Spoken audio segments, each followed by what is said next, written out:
Hello! Hi everyone! Hi, YouTube. Hi. Sorry we're 1 minute late, but we're here. We're here. Dramatic with effect. They had dramatic effect. Yeah. Yes, we're here. Fashionably late, you know.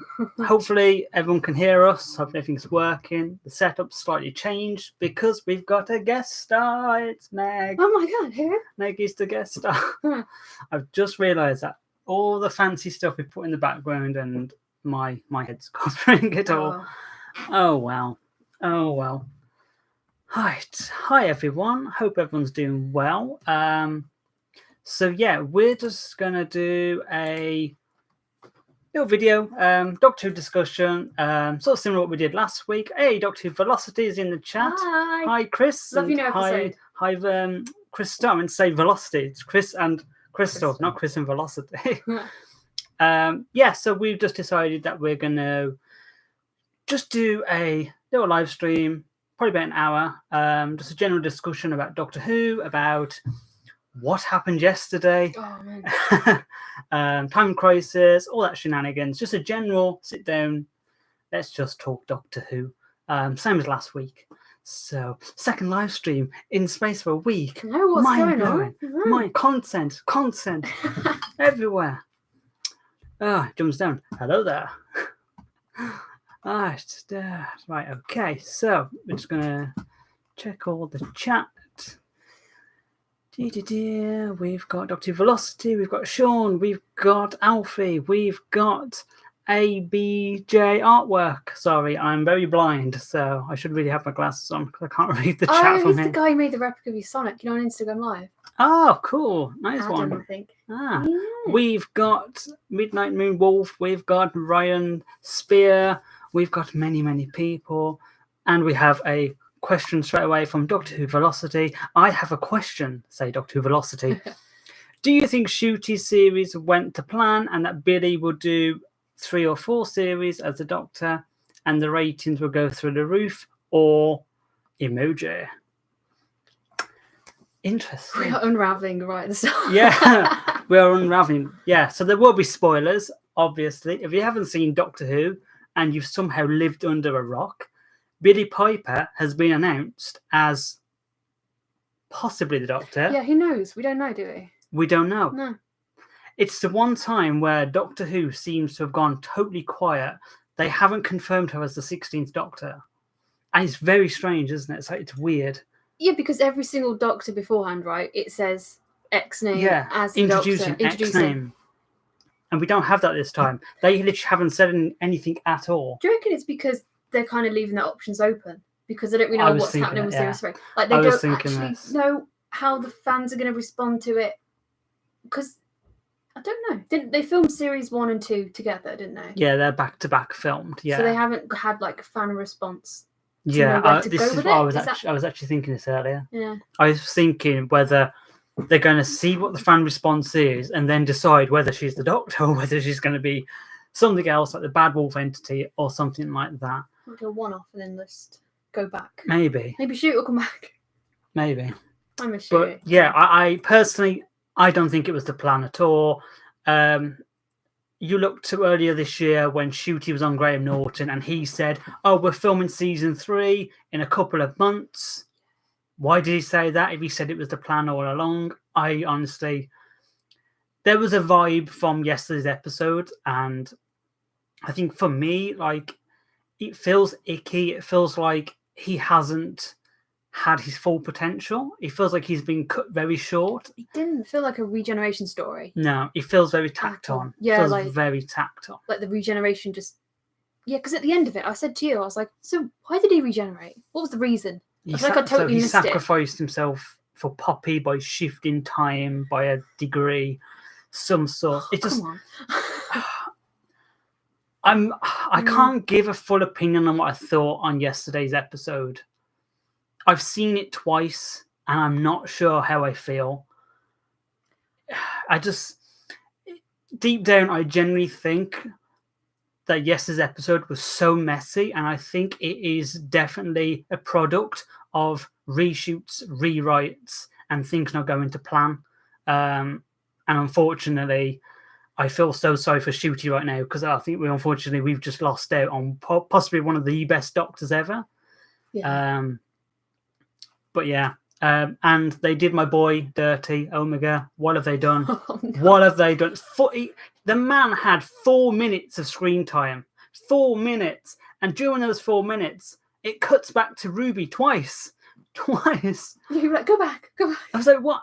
And like, the one line that I walked out of the cinemas, it was going over in my head, Omega ate the Rani. That is a line I never thought I would ever say in my lifetime as a Doctor Who fan. They did the Rani dirty, man. She was so good. And I'm like, she's not going to come back now, is she? No, it's sad. Mental. Yeah, it's mental. I like Mrs. Flood as well. It's quite nice she might get her like moment because she can come back. Yeah. Because the new Rani kind of overshadowed her a little bit, I think. Yeah. But yeah, I feel like no one's really talking about Omega because of he got Sutek'd. Yeah, he did. Yeah. He got Sutek'd, but Sutek had 2 episodes and time to actually do something. Omega was just like popped out, said he was going to eat Time Lords. It did look. He looked cool though. He looked as cool. A villain itself. He looked really like. Yeah. When it comes to, I was like, I don't get why Omega's massive. What is it with these classic villains that are going massive? Like it's bizarre. Not practical. It's not. No. It's not. But I will say, I like the concept of Billie Piper being the Doctor. She's a fantastic actor. She would do amazing. I think my concern is the damage to the image of the show. I don't think the show's in a very good place right now. And I don't think it has been. It's been on rocky terms for the last year, I'd say. Obviously not knowing whether it's cancelled, whether we're getting to season 3, whether Shooty's leaving, whether Millie's left. And I just think to stick Shooty between 2 Doctors who are fan casting Doctors from Russell, I think it's going to damage the show drastically, because I think you kind of prove then to everyone who was saying, oh, Shooty's not a very good Doctor, like all the negative stuff that everyone's been saying, you're basically saying that, oh, we've got to go back to fix this. Like, no, it shouldn't have been like that. Like, it should not have been like that. Like I say, Billie Piper would be an amazing Doctor if she was only playing the Doctor. I think if you start introducing Billie Piper as a Doctor, people are going to be asking, well, where's Freema? Where's Catherine Tate? Where's Karen Gillan? I think Let's see Dan the Doctor, like, there is a reason John for Bishop. It, though, I think. Because, we came out and I said to you, I was like, she was the heart of the TARDIS. And then when she regenerates, she's seeing with, like, the lightning and then it goes into the console. I was like, I don't know whether that just... Russell thought of that, but that's the thing, like, or whether because that could link up with it's a coincidence. It could. But the 14th Doctor's, the reasoning behind the 14th Doctor's face was so like non-existent that I don't have any hope that this is going to mean anything. Yeah. And like right now, all I want from the show is I want something new. I want a new Doctor with a new fresh take. I want a brand new showrunner who has new ideas and exciting ideas. I don't want to keep going back. It just. I cheered though when she came on screen. Yeah, like it was great. It was great, but it's just like if you're gonna bring back any Doctor at all, Joe Martin, Paul McGann, any of the classic Doctors, give them another go. Don't start picking favourites of which companion should be a Doctor, because it's just. I think I was the only one who actually kind of likes it. I think I'm just here with just a few people going like, she's gonna be cool. Like I say, I don't mind. Billie Piper's a Doctor. She'll be amazing. She'll be absolutely fantastic. I want to see. My concern is whether it was the right thing to do at the current state of what the show's in. Yeah. I don't think they should have done it. Yeah. And we have a super chat. I'm going to shout out to Bo Zerek. Hope I've pronounced that right. Thank you for the super chat. I believe the biggest problem is the scripts, because they have really cool ideas, but always feel a draft or 2 away from being good. Yeah, no, I totally agree with that. I don't think the scripts are their strongest. I think they're limited on... They've got all this money. This is what we mentioned last week. They've got all this money and they're doing these big, bold ideas. Doesn't make it a good story. It's the story that's suffering the most, and we don't have a lot of time. 8 episodes is not enough. Don't people have issue with the dialogue as well? Yeah, I've seen a lot of people saying the dialogue's a bit sort of like... I never picked up on it though. I haven't. I mean, a lot of the dialogue's non-existent. I mean, obviously there is certain lines from certain episodes which you go, oh, maybe don't say that. That's a bit cringe. Yeah. People didn't like when the Rani was like, "This is not exposition, Doctor." See, no, I was fine with that. I like that because it was part of the plot. Yeah. She's like, "This is not exposition. I have to tell you this because I need you to doubt because this is part of the plan." And I the feel trap. like that was Russell just going. People can't take issue with the fact she's just revealing the whole plan out loud. Maybe we have another super chat from Ryan Spear. Thank you for the super chat, Ryan. He said, "Who would you have as the 16th Doctor? Big fan." I would have said Lydia West, because Russell has worked with her on everything, and he always goes to sort of the people he's worked with before. So I'm surprised she hasn't been in. I wouldn't be surprised if she's not the new companion, but I genuinely think she would have been a fantastic Doctor. She was from It's a Sin. She was great. I think she could be a fantastic Doctor. I think I would have just had someone unknown, a fresh face, someone fresh, yeah. Or Luke Newman. Stop. Voice of many. I think Misha Collins. I agree. Actually, he would be great. It's hard to Billy Piper. I'll admit, I'm looking forward to it. I am. It's hard to sort of pinpoint who you would cast because it depends what kind of Doctor you're writing for. With Shooty, he's bold and full of energy, and he's all honey and babes, and you can't stick that to Colin Baker's Doctor because it just wouldn't work. So it's all about what type of Doctor are you writing for, in terms of what would you cast as. Hugh Grant. What is your opinion on Hugh Grant? I would have said Hugh Grant has been a fan casting of mine for years. But I think the time's passed now. I don't think he could do. I think he's a bit too. You really think so? I think he's too old now. I think if you go back to early 2000s, absolutely. But I think now, maybe not. I'm so sorry, by the way, guys. We've just totally ignored the entire chat, so I do apologize. But there's a lot that we just need to unpack with this episode. A lot of feelings. Literally, we walked out of that cinema yesterday and we were like, we don't know what to do with ourselves. We was like, should we just go to the pub and just talk to friends because we don't know how we feel about this. It's been a long time since Doctor Who episode is finished, and I've literally gone, I literally can't just carry on my day. I was like, I need to just hard to process it all. So much stuff happened. Yeah, it was it just feels like so much was going on that I was just hang on, I'm still trying to get over Omega. Now the Doctor's got Poppy, which I don't fully kind of understand just yet. And Belinda gets sidelined, which is unfortunate. And Rose, why are you there? Why are you there, Rose? You do nothing. Where's Donna, right? Donna's been hired by UNIT. It just lets her daughter just go and work instead. Where's Donna, Yeah. We have another super chat from Oliver who says, I'm interested on where they're going with Billy, but I hate what they did to Omega. I feel you. I kind of knew. I just knew. I was like, he's going to get Sutex. I just know he is.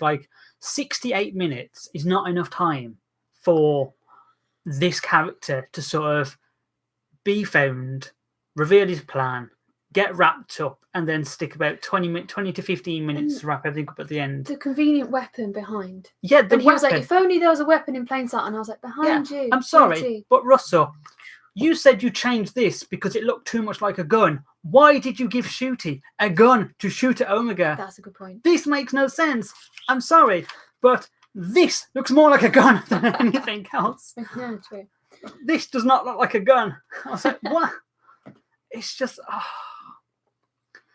I think there's a lot of frustration because there's so much potential from this era that just did not hit. The whole, this is going to be a brand new era for a brand new audience. I'm so sorry, my friend, but you brought back Mel, the toy maker, Susan, think of other guys, Sutek, Omega, now Billy Piper as a Doctor, plus the 14th Doctor, plus Donna. fans are going to be sitting there, new fans, they're going to be so alienated right now. They're going to have no clue what's going on. He has got to do a storyline that links in with Rose in series 1. Yeah. Otherwise, that doesn't make sense. Yeah, or the moment, maybe the moment. I don't know. I don't know. It's one of them. It's like, if you're going to do a new audience, do a new audience. If you're going to make this series 14, series 15, do series 14. Pick a lane. You can't do both. Like, it's either one or the other. It's either like you do new fans and then slowly tease the classic stuff, like how he did on the first run when you had the Ninth Doctors for series 1, and you had the little glimpse of the Revenge Cybermen in Van Stan's museum, when you had just like the one story with the Daleks, little breadcrumbs. But the problem is, because we have 8 episodes, it's just not enough to explore that. And I'm sorry I'm talking 100 miles an hour, but it's like, we've said we'll do this for about an hour, and I'm trying to get as much in as possible. Big feelings. We've had another super chat, so I'm going to read that out before you disappear, because we're just rambling right now. This is like going on. From Tiny Man 2. Thank you. Thank you for the super chat. He says, I think I'm still in shock. I feel you. It felt rushed and condensed, yeah. I disliked that Omega was wasted. I sighed when we got the CJ Omega. Yeah, as soon as I saw the claw. When we went into this episode, I said to Meg, if the reason turns out the Rani's like, Omega doesn't have a body, so I've created him a new body because I'm a scientist and this is what I experiment in, and I've put his mind in this weird creature form, I would pass that off. I'd go, you know what, that makes perfect sense. But like now, what Russell's done, you can't bring Omega back. You can't bring Sutek back. These amazing villains, you can't bring them back because they're now, like, Sutek's dead and a dead dog. And then Omega's, I don't even know what Omega was. Yeah, Matthew says Omega is very forgettable in this episode. And it is true. It doesn't feel like a big deal that he came back. Literally, yeah. I see Dom in the chat. He says, I enjoy the ramble. I agree with every word. I don't. Yeah. I don't know. Isn't it weird with Doctor Who that, like, you can be excited for it, but then be so conflicted by what happened? Yeah. It's kind of like you're going, like, I'm looking forward to Billy being a doctor. But then you're like, but how does this make sense? And then, like, Shooty leaving was such a surprise. Like, you expected it, but then also you didn't want it to happen. He's the first Doctor who actually didn't want to regenerate. Yeah. And I was like, I love the whole surprise regeneration. Brilliant. Love that. Absolutely love that. Not against that at all. But when they're ready to go, not like, oh, by the way, I think I might regenerate around about now. You could tell there was something. Yeah, there's a reason why he's gone. You could tell in his acting, I found that there was something off. And it's funny because, like, when they advertised the reality war, they were like, oh, this is going to be 65 minutes. And then when we were in cinema, they were like 68 minutes. And I said to Meg, I was like, there's 3 minutes extra. I was like, they've chose a different ending. Because it's quite common knowledge that they've filmed multiple endings. There was a leaked photo of the Doctor and Belinda dancing on a dance floor, which was a possible ending. Yeah. And we know they were filming in a house for some of the reshoots. And I think that was the back garden scene when he's like with the regeneration. Yeah. So obviously they've chose the regeneration. And I've got to say, like, I hate doing this. I hate shitting on VFX artists, but what on earth are these VFX for the regeneration? They are. There's one shot when Shooty regenerates, and it's clipping through the TARDIS box, and I'm like, is he levitating? I don't know. It looks like he's on tiptoes. But you said he was levitating. I was like, is he levitating? Why is the effect so different? That's what I mean. Like, from looks, the regeneration in looks. Why is that so different? Yeah. It's like you can see it's not emitting out of his body. It's an effect that's been slapped on very last minute. And the cut with Billy, and then Billy's face. Yeah, you can see it cuts to white, and then she's been composited. Like, did she film this at home? Did she just on a iPhone camera? Like, let me just film this. But I'm going to stop ranting. Yeah, like. If I'm honest, I said this to you today, I don't think it's worse than Empire of Death. I think it's just as bad as Empire of Death. I think there are some very good moments, very, very good moments. The Rani, excellent. Yeah, Mel and the Rani going off each other. Mel's perm. Love it. As well. Let's talk about the perm. Where the hell did the perm come from? She took her motorcycle helmet off and got a perm. I mean, I suppose she just wanted to look the part, you know. I suppose you could say, like, well, with reality setting, obviously the Doctor, he takes his coat off, drops it, and then he's in his Doctor's outfit. You just got a really cool hair. So I can let that slide, I think. But it's just and it diminishes Wishworld as well, which I was just starting to like. I was like, you know what, Wishworld's actually all right. Straight away, I was like, okay. Right, now I'm so sorry we've neglected you again. It's a lot of just sort of agreeing with your points. Yeah, sorry. Daniel Radcliffe as a Doctor. Oh, he's too big. He's too big. See, this is the thing with A-list. He would do, but A-list then actors. You'd associate him. I feel like he's very associated with Harry Potter still. Yeah, don't you think?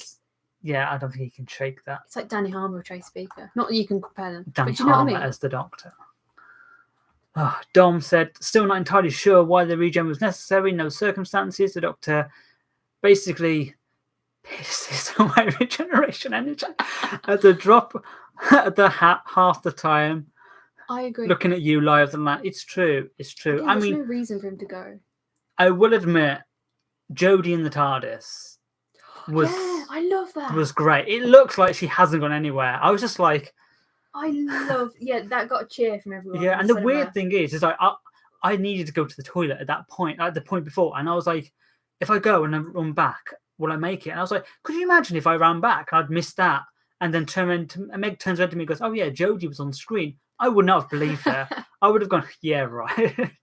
But no, the scene was excellent. She suited that TARDIS. It suits her so well. Yeah, I loved her in that scene. Yeah. I when she came on, I was like, oh, is she going to run down? And then we're going to see the 14th Doctor run in, and then the fugitive. Is Matt going to turn up? Are they all going to be there for the Doctor to be like, we're here for you? No. But I'm happy we got 13. I turned to you because obviously the leaks that came out about the finale and everything. Yeah, about how the next Doctor was going to be Billy blonde Piper. and familiar. Oh yeah, and I turned to you and you was like, it's going to be Jodie, and I was like, blonde and familiar. Oh my god, blonde and familiar. It's like, Jodie. She's not coming back, is she? Yeah, but no, that scene was great. Yeah, I loved that scene. That's what I mean. It's got so many good moments,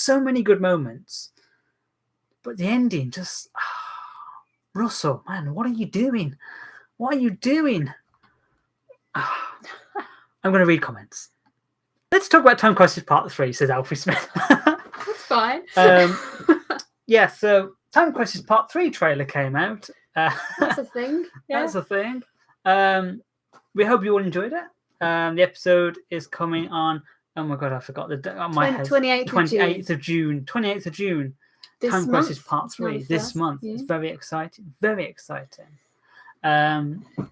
I feel bad because everyone's still talking about the episode and we're like detouring onto Time Crisis. I don't want this to be like DB 2012 just rants about this episode. Like I said, I like elements of the episode. I don't like it overall.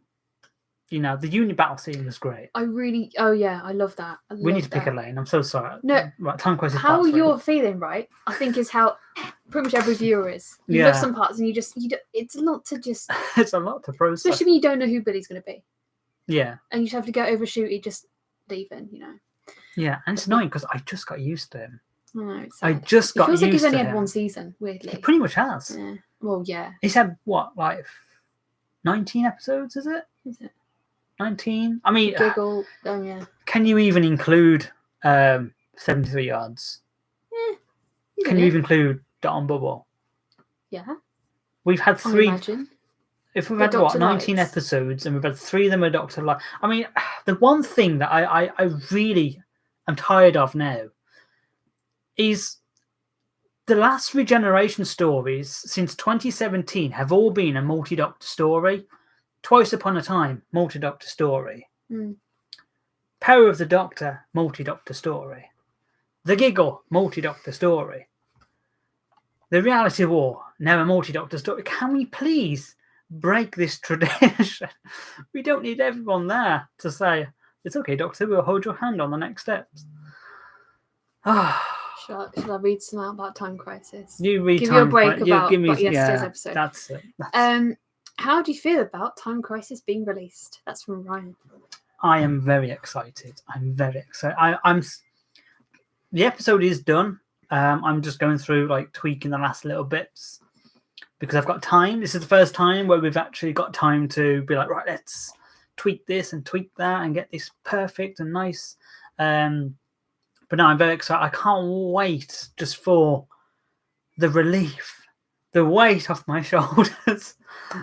So exciting. I'm sad about it coming out. Oh yeah, I am sad. Like when I watch the credits, because I've done something very different with the credits. When I watch it, it brings a tear to my eye because I'm like, it's so beautiful that ending. Like so, just the credits. I think we worked on it for 5 years, and then I don't know, it's been like a little constant thing, and now it's just, I don't know, it's weird that it's actually coming out. There's some scenes that we filmed back in 2021 it's crazy. For it are literally included in it, and like it's just mad watching them. Yeah, so long ago, and like it's we're finally here. Yeah. We're finally here. Sweet, yeah, but it's exciting. I want everyone to see it. I'm just going to interject with another super chat from the Dalek Director. Ooh, just a couple of quid from your local Dalek Nut. Thank you, local Dalek Nut. You're the kindest Dalek I've ever met. Thank you very much for the super chat. But no, yeah, I'm excited to get Time Crisis Part 3 out. We were hoping for like early at the start of the year, but then when they announced Doctor Who, we were like, let's just hold out because like we don't want this being washed away under the whole Doctor Who hype, because we've worked so hard on it, and it deserves to have a chance to really shine. Because everyone's worked hard on it. Everyone has Dom and Ben and Meg and James and Rory. It's the Dalek Director. Rory is the Dalek Director. Thank you, Rory. Thank you, Rory. Rory is currently, he's been hired to play.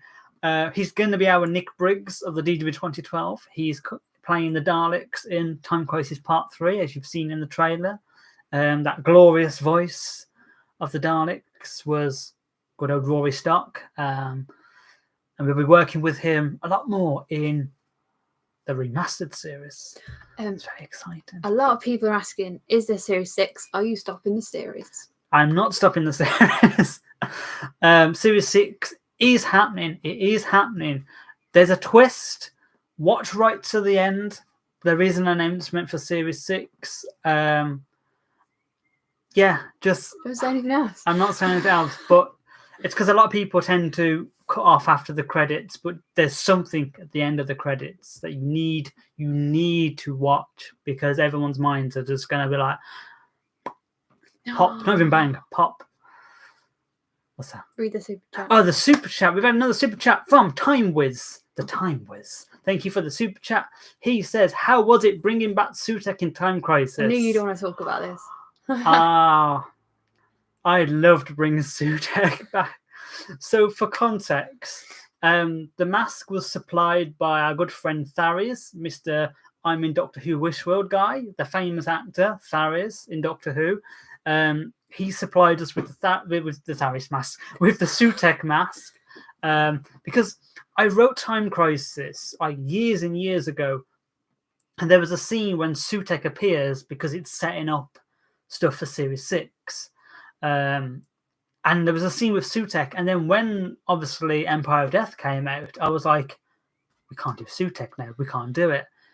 And then I saw what they did to Sutek, and I was just like, there was this irk in me. I was just like, I can't let this go. And I was like, I said to Meg, I was like, if Tharis will loan us the mask, we'll do it. If Tharis does not, then obviously we'll be like, that's fine. We won't do it.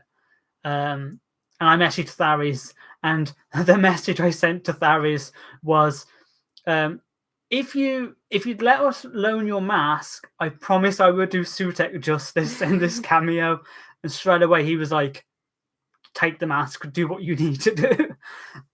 So yeah, I built the rest of the costume for Sutek, and it looked epic. There was a moment when I finished that costume, and it was on a mannequin in my workshop, and I stood back and I went, and I'm so sorry, I'm gonna swear, I was like, that's fucking Sutek. It was the one thing where I was like, it actually looked like Sutek. I was very surprised myself.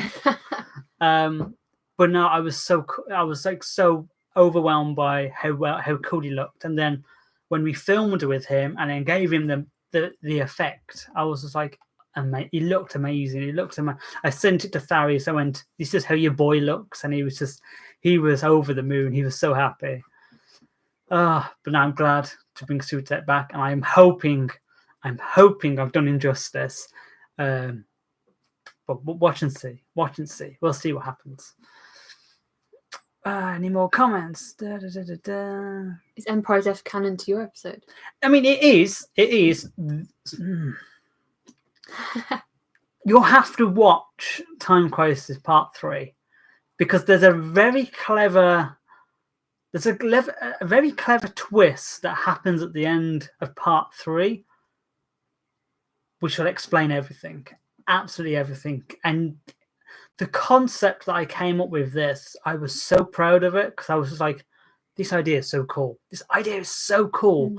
And that idea is where Series 6 is going. That is the basis for Series 6. Once Time Crisis Part 3 is out, I will tell you everything. Absolutely everything. I will tell you everything you need to know about Sutek and everything else. Nice. The Scamp has said, "Are you in Echo's Destiny Part 2? We are in Echo's Destiny Part 2. Yes, it was good fun to film with Joe and Elise and Ellie and the entire Echoes team. They were so nice. We had such a just joyful time on set. It was just I think you love being on set and just not having to be behind the camera. I loved it. It was just all the stress was taken off. You could just focus on your own role. It was just the first time ever where I got to go to a film location and do a film shoot dressed as Little Red, playing Little Red, and not have to worry about anything. And I was just stood there and I was just like, this weird feeling of all I have to think about are the lines and the character. I was like, it could rain right now and it would be the least of my problems because it's not me that's worrying. I was like, this is Joe's baby. Like, if it rains, that's Joe's stress. If a prop breaks, that's Joe's stress. If we're running out of time, it's like a day out for you, wasn't it? It was great. And literally, like I said to Joe, I went, this is the best filming day I've ever had on set. There's been many more since then, but it was like that was the first time where I just kind of stood there and I was like, in the whole of 10 years of me playing the Doctor, this is the first time where I just got to be Little Red, and I tell you, it was such a nice feeling. Such a nice feeling. We're gonna keep read some chats. I don't know. Do you think Tharis is Clive's nephew in the Doctor Who canon? I think Tharis is one of the Pantheon. He's the god of leaks, remember? He is up there. He's the boss. I don't care what anyone says. He's the boss. Oh dear. Dom says it's a big one in reference to I assume Series 6, Time Crisis Part 3. It's going to be one of those. It's going to be one. I think we're very behind on the chat. So this one. Oh, so Sean says, I have an insane theory. In Time Crisis Part 3, Tommy dies and the Purple Doctor regenerates into his face. Oh. Bit awkward for Meg, isn't it? Oh yeah. Oh god. Meg's like, you're the Doctor, but you're also my ex-boyfriend, who's also dead. Interesting theory. Interesting. See, this is like what I love about these theories. What I love about these theories is that I am not like shutting down any theory. Like, go wild. I want to hear the wildest theories. There's a lot you can take from the trailer. There's a lot. Yeah, like we watched the trailer and I read so much into it. I was like, you could literally interpret this trailer as this, or like this, or like this. And I even said to you at one point, I was like, it's kind of a shame we didn't do that version of the story because that's kind of cool. Yeah. But yeah, interesting theory. I love these theories. It's great. Theory from Alfie. Oh. I have a theory that in part 3, the Purple Doctor regenerates back into you and you become the Doctor again. Could you imagine? Could you imagine? Very interesting. I don't know. We'll find out. And we have a super chat from Channel Pup. Good old Mr. Absorbeloff creator. Good old Will. Time crisis better. Diplomacy be damned. I mean, I can only hope that we do everyone proud with Time Crisis.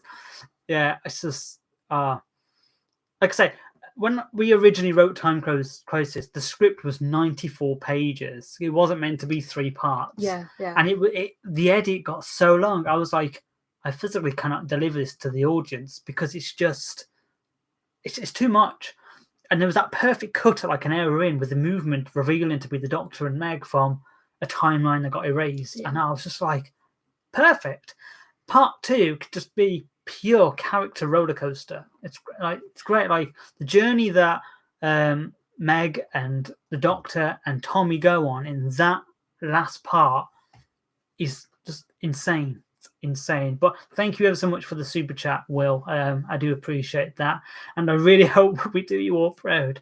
It was quite funny because when we finished watching the episode yesterday in the cinema, this guy in front of us turned around and was just, I think his name was Mason, and he was dressed as the 4th Doctor, and he turned around and he was like, I hope Time Crisis Part 3 has a better ending.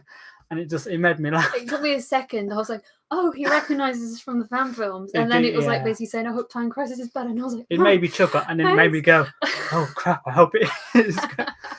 Yeah, but no, like that last part is, I gotta say, I've described it in so many ways. It's so beautiful, it's so devastating, so heartbreaking, so powerful, it's so new and interesting. It's a story that Doctor Who has never done in 61 years. It's never delved into this type of storytelling and the consequences that are there.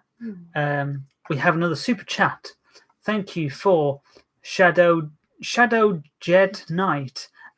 Also one of our patrons. Thank you for our patrons. Thank you for the super chat as well. I really appreciate that.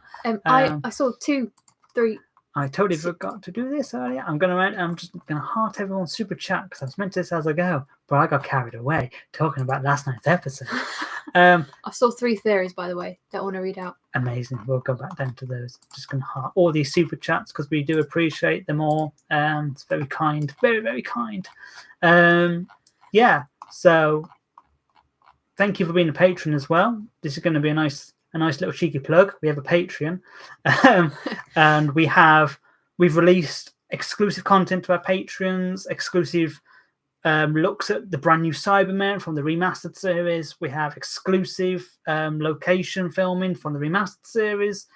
We have a newsletter, if you subscribe to the newsletter, that shows brand new villains coming into the remaster. We've got behind the scenes, we've got little fun facts, we've got prop making stuff, everything. Like, it's really worth checking out for all the goodies of Patreon, and obviously it helps us pay the bills for the fan series. It does, yeah. Because this shit's expensive. I can't. Yeah. Like, we did a film shoot the other week in May, and it was the most expensive film shoot we've ever done in the whole series. And we had we were on a roof and we had drones and we had so much going on, and it was absolutely epic. That was a cool filming day, yeah. It was cool. It was hot. I got sunburned half of my face. It was ridiculous. Same. I was half of the ultimate little Red Doctor. But yeah, really worth checking out. We're trying to do more social media stuff. We obviously want to try and give back to you guys who support us. We want to try and do as much as possible. This is why we're doing live streams, because we want to interact with you guys more. We have a habit of just disappearing, don't we? Yeah, we disappear, and it's criminal. I mean, we are extremely busy, and we're trying to juggle Series 5 and the remastered series and building a new TARDIS and building a film studio, plus work, plus life, plus having time to eat, poop, and sleep. So there's all that. Busy lives. busy lives. Doctor Who poop. Just in the trailer, guys. Oh my God, loved it. Get me in an episode. I'll even play a slug. Oh my God, yes. Doctor Who poop. I'll get you in as anything you want to be. Anything you want to be. Like, I'm going to do a cheeky plug for Doctor Who poop. Their content is hilarious. We appeared in one of their things. Yeah, I was going to say, we appeared in the poster. There was a Series 5 poster and a remastered poster. Like, we were watching it on the TV. I remember I went, and Meg went, hang on. Rewind that. And I was like, why? And you were like, just rewind it, because I feel like I've seen something, but I might be imagining it. No, there it was. And then Henry Van Statten's museum and Dr. Poop were like, Henry Van Statten likes his fan films. But yeah, thanks to you, Dr. Poop. I can't watch most of the Doctor episodes anymore without hearing your version of them, because I think they're more fun. Louise is here. Hi, Louise. Hi, Louise. And we have another super chat again from Bo Zerek. Thank you. Who says, how did you come up with your Doctor's look? My Doctor's look, it all started from a pair of trousers that I used to always wear. And it was these red corduroy trousers. And I owned them for like a good few years. I used to always wear them. They were super comfortable.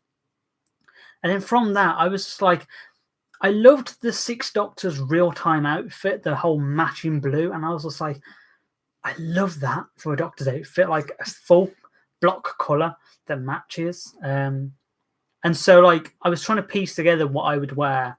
And then I tried to look everywhere for like a coat. I wanted a coat that matched the trousers, and I couldn't find it anywhere. And then eventually I was like, I'm just going to get it made. I'm just going to get the material, get it made, and be done with it. So I went to a fabric store, search for burgundy corduroy that matched my trousers, and I found the closest one I could. It's not exact. There's like a slight colour difference. And I took it to a local tailor's. I drew out the coat. I was like, this is what I want. Big lapels like Tom Baker. Corduroy. The Doctor wear corduroy. All like this. And then she did it. And it was the most expensive thing I ever bought back then, because like I just started like my new job and I wasn't getting paid that much. And I just spent everything I had on this coat. And she did it all. She did a beautiful job. And then first day of filming, I think I told the story last week. First day of filming, I went to put my Sonic in the pocket. I planned everything on this coat, absolutely everything. What did I forget? The Sonic screwdriver pocket. I was livid. I was like, oh my God. So for like 10 years after that, every time you see my Doctor fetch out his Sonic, I was doing this under the jacket. It was like wedged between my arm and like my waistcoat. No one knows. And then I would just put it out for the scene, Sonic, and then put it in, and then just put it in my back pocket. And then last year, my New Year's resolution was to get an inside pocket added to Little Red, get the coat dry cleaned, and just have work. Because I was scared to get it dry cleaned, because I was like, this thing's going to fall apart. And I was so sentimental to it. Like, I was just like, I've had so many good memories with this coat. And I know it sounds ridiculous, but like, I'm a very sentimental person. I save everything. I keep everything. Like, I used to keep cinema tickets and like tasks like that. But it always meant something to me. And I was like, this coat's going to fall apart if I get it washed. I know it. But I went and I got it dry cleaned, and talking to that tailor, and I was like, I can't express how much value is in this coat. And he was like, it's in safe hands. Like, I would be very careful with it. And like, he removed the collar, and then flipped the collar around and added like a new material underneath so you couldn't see it. So I kept as much originality to the coat. Yeah. He gave me 2 inside pockets. I was very generous. I asked for 1, but it was like, I'll give you 2. Nowadays, I'm like, I don't know which pocket to get. Like, it's even though it's so weird, like when I'm filming and I've got my phone and I still go to put it in my back pocket, I'm like, got an inside pocket? What am I doing? So yeah, that's the story about the coat. Sorry that was long-winded. Hero Time says, hello, Doctor. Also, hi, Megan. How's Tommy? He's all right, you know. Bit dead, kind of alive. Yeah. Sort of in a parallel universe. Yeah. Alternate timeline. Still eating his pickled eggs. Yeah. Stinky breath. Still eating them pickled eggs. Yeah. We've just had a fantastic super chat. Oh, wow. From Shadow Jed Knight again. Thank you. Our Patreon. I can't thank you enough. Thank you so much. He says, or they say, sorry, I do apologise. Which new TARDIS interior is your favourite to least favourite? Coral TARDIS, Copper TARDIS, Toyota TARDIS, Crystal TARDIS, and 14th and 15th Doctor's TARDIS. I love the Toyota TARDIS. I think Toyota TARDIS, as in Capaldi's TARDIS, peak TARDIS design. That. I think my second one is Matt Smith's first TARDIS he ever had. It's just, it holds like a special place. Like, to me, it was so whimsical and so magical, and it had all these like little places you could disappear to, and I loved that TARDIS. It was so beautiful, that TARDIS.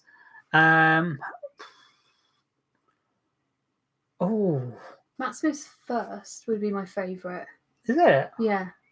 Over the Toyota? Mm-hmm. Wow. Wow, okay. Interesting. Yeah, it's pretty. And like there's so much going on, like all the glass floors and everything. Yeah, it's really it's very homely. Yeah. I like just the I like orange. I prefer it in Series 5. I think the lighting's better. I think the railings are better. I know it sounds ridiculous, but I didn't like the railings in Series 6. They changed the railings. I didn't even realise until you pointed it out. And I was like, and in Series 7 you have that spider wall. But my least favourite TARDIS is I said this last week as well, so I do apologise if I'm repeating myself, but it is the 5th Doctor's TARDIS from, I'm gonna say season 19. Again, I'm awful. I should really learn this, but it's the console room from Castrovalva up until the one before 5 Doctors. That's my least favourite. It's so tacky. It's like you could see how many layers of paint on that thing. I love Hartnell's. First TARDIS. I love that one. Love the TV movie. Coral TARDIS, I love that one. Crystal TARDIS, is that Jodie's? Yeah, the Jodie TARDIS. Oh. Yeah, see, with Jodie's, I love the console room. I just don't like the console. I think the console room's so... No, it is a little claustrophobic, but it's kind of like... It feels homely, which is how mine feels. It feels quite like TARDIS giving you a little hug. I feel like you're allowed to have strong opinions on TARDIS builds because you built one. So. I've built several. I think I've built 9 TARDIS consoles at this point. It's ridiculous. Have you? Yeah, I said this to Chris the other day, and Chris was like, 9? I was like, yeah. If you asked me, I would have said like what, 2, 3? No, it's not. About 9. Wow. About 9. Yeah, I get through TARDIS like hot meals. But like I say, with the new TARDIS, Shooty's TARDIS, Billy's TARDIS. I don't know whose TARDIS it is. David's TARDIS. The current TARDIS, it has gone up in my estimate. I think they've just nailed the right lighting. It has gone up in my estimate. I still need to do a video where I show you guys all the bits that I've got for my new TARDIS, because that would be a cool video to do. That's gone up in my estimate. I do like the 5 Doctors one as well. That one is nice. And I like the secondary console room. I'm a sucker for that. So let's do this. Then we have another super chat from Time Whiz. Thank you ever so much for the super chat. And they say, how was it showing Meg Your TARDIS for the first time? Well, this is a funny story for you. I'll let you say it. Okay, thank you, darling. When Meg entered my TARDIS, she was the first and only person to not be impressed at all. This made our wedding speech, can I just say? Yeah, it made. His speech in the wedding. What, to do... Yeah. It's to do with the series. To do with the fan series. In fact, I thought it was just really sad. Yeah. She walked in and she went, oh, okay. Broke my heart. I mean, that was a sign. Again. That was a sign. It was pretty hard to get, wasn't it? I suppose. Yeah. I was just like, oh, okay. You're the first person to ever say that. Thanks. Yeah. Oh, I mean, to be honest, I'm still here, so that means something. She's still here. Yeah. Yeah. I mean, to be honest, that version of the TARDIS wasn't the best. Like, I will admit, I think a lot of things were like half broken, slightly falling apart, and things were held on with like mass amounts of hot glue. But yeah, that was Meg's reaction. Devastated. I did remember thinking that it was a bit sad. He did look crap, to be honest. I look at photos. It did look great, but I don't know. Maybe I was just a bit. I don't know. I don't know. Maybe I had I don't know. Someone says here, Oddball Game says, new TARDIS build. Nice. Yes, we're currently building a new TARDIS. Well, I say currently, it's in the works. The plans have been done. The foundations have been laid. And I'm hoping, fingers crossed, to start building the new TARDIS at the end of this month. That is the plan. It is the plan. It could go horribly wrong. I've priced it up. It's a very lot of money. And I'm just like, I don't want to spend this much money. Will it be bigger? It will be huge. Huge. Within reason, though, because there are laws on planning permission and stuff and what you can and cannot build. As much as I would like to sort of build a multi-level TARDIS that was the size of several houses, I can't do that, unfortunately. But it will be big. It'll be big. It's the current one. The biggest issue with the current one is that I was very limited on space. I had my workshop next to it, and I had a fence next to it. So I had this very small little gap. Mm. And when your parents say, "Yeah, you can build a TARDIS," you don't question anything. You don't ask for anything else. You don't ask for more space. You shut up and you get on with building the TARDIS. So I built the TARDIS to that space. That's all I could get. So, and the unfortunate bit is that when you walk around the console, the gap between the console and the wall is a bit of a squeeze. You could easily knock an elbow, but not on the new one. On the new one, you can walk around with the elbows fully out. If you run in that thing, I think you could run round. Yeah, run round that thing. Yeah, but yes, so it will be. Someone says the new design should be hexagonal.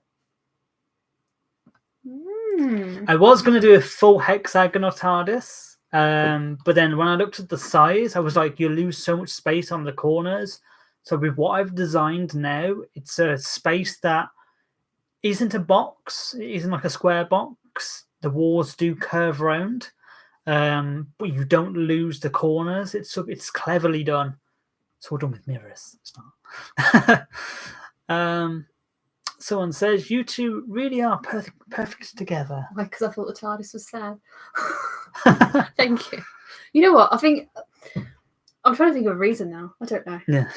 I think, but when it did look crap. It did look crap. Yeah. If you went into it now, you would have gone, holy shit, this is a TARDIS. I think it was because I was just trying to be really cool. Oh, yeah. That's sad. Why are you spending time doing this for? Then I joined the series and then immediately I was like, oh, this is quite fun, actually. Yeah. You know?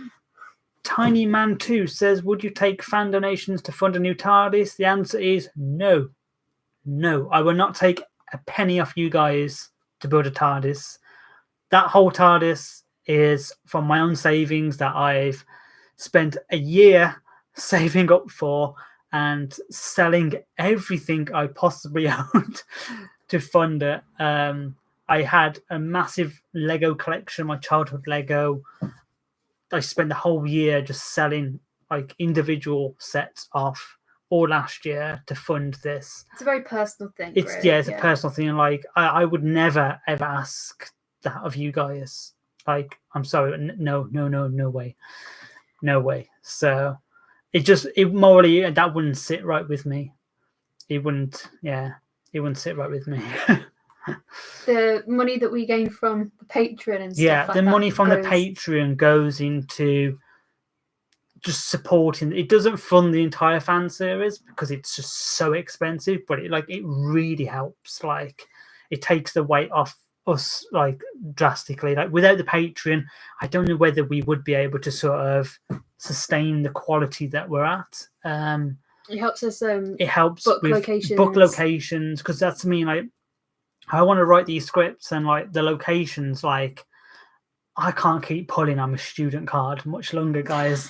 I'm pressing 32 here. I can't keep doing it.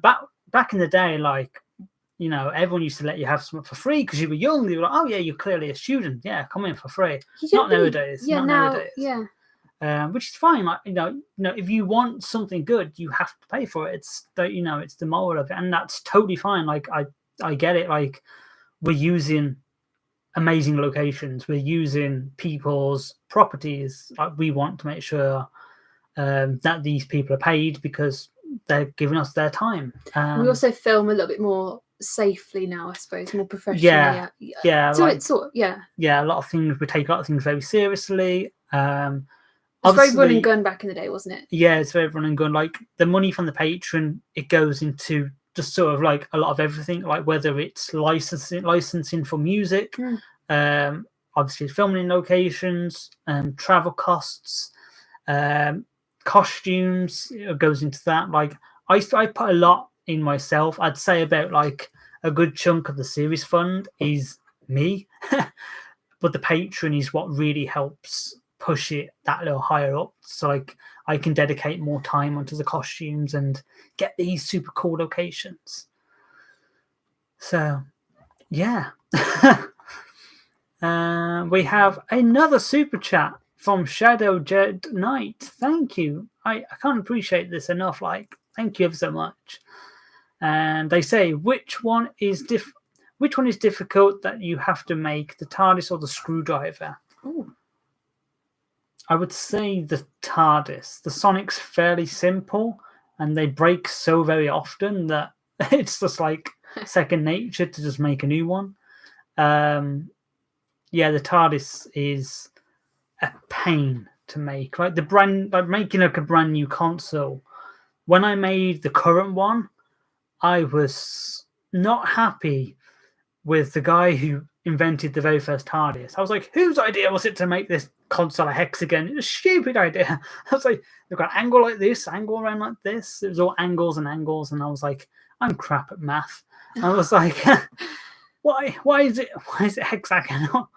Yeah, it's definitely doing the TARDIS is definitely like the hardest job of any sort of proper film set, because it needs to look. It's the home of the Doctor. It needs to look the best. It needs to look like you've got to walk into that and go, this thing might fly. It looks like a garden shed on the outside, but this thing actually might fly.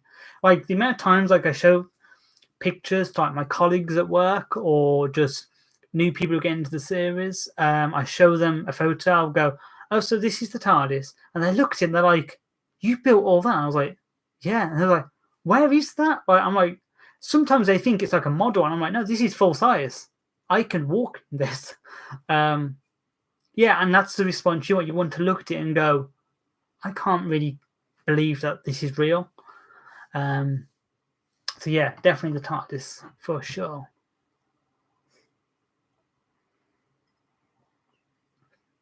Someone says, I immediately clocked they were toy Omnitrix. They are Omnitrix, the time devices. The thing is, like Doctor Who, they use toys all the time. They use Nerf guns for the majority of the guns. River Song's gun is a Nerf gun. Is it? Yeah, it is. Yeah, River Song's gun from the Pandora Opens is a Nerf gun. I don't know that. It's a bright yellow Nerf gun. The one Rose uses in the Satan Pit is a Nerf gun. No, I did not know that. Yeah, and like obviously we didn't just get an Omnitrix and go, we'll just paint it, done. Like a lot of hard work went into taking that apart, ripping out all the insides, building up all the inside components, and adding like the cables and like the crystal, the time crystal, yeah, and sort of adding like the new straps, and obviously then painting it, getting rid of the circuit chip for the speaker. So yeah, so it's not as easy as we just paint it and no one knows. Like a lot of work still does go into that. The passenger's mask was from Wish. It just saves money, doesn't it? Exactly. Passenger's mask was from Wish. Like, it's hilarious. It's just one of them, like, with making a fan series, you do have a limited budget. Like, we could make 2 identical props for the time bracelets. That's going to cost a lot of money and twice as much in, like, replication. Twice as much effort and obviously time, which I'm very limited on. So a lot of the times it's easier just to get something off the shelf, do it up, and then done. Like in the last episode, Reality War, when all the panels in unit come up and Kate's like, prepare for battle mode.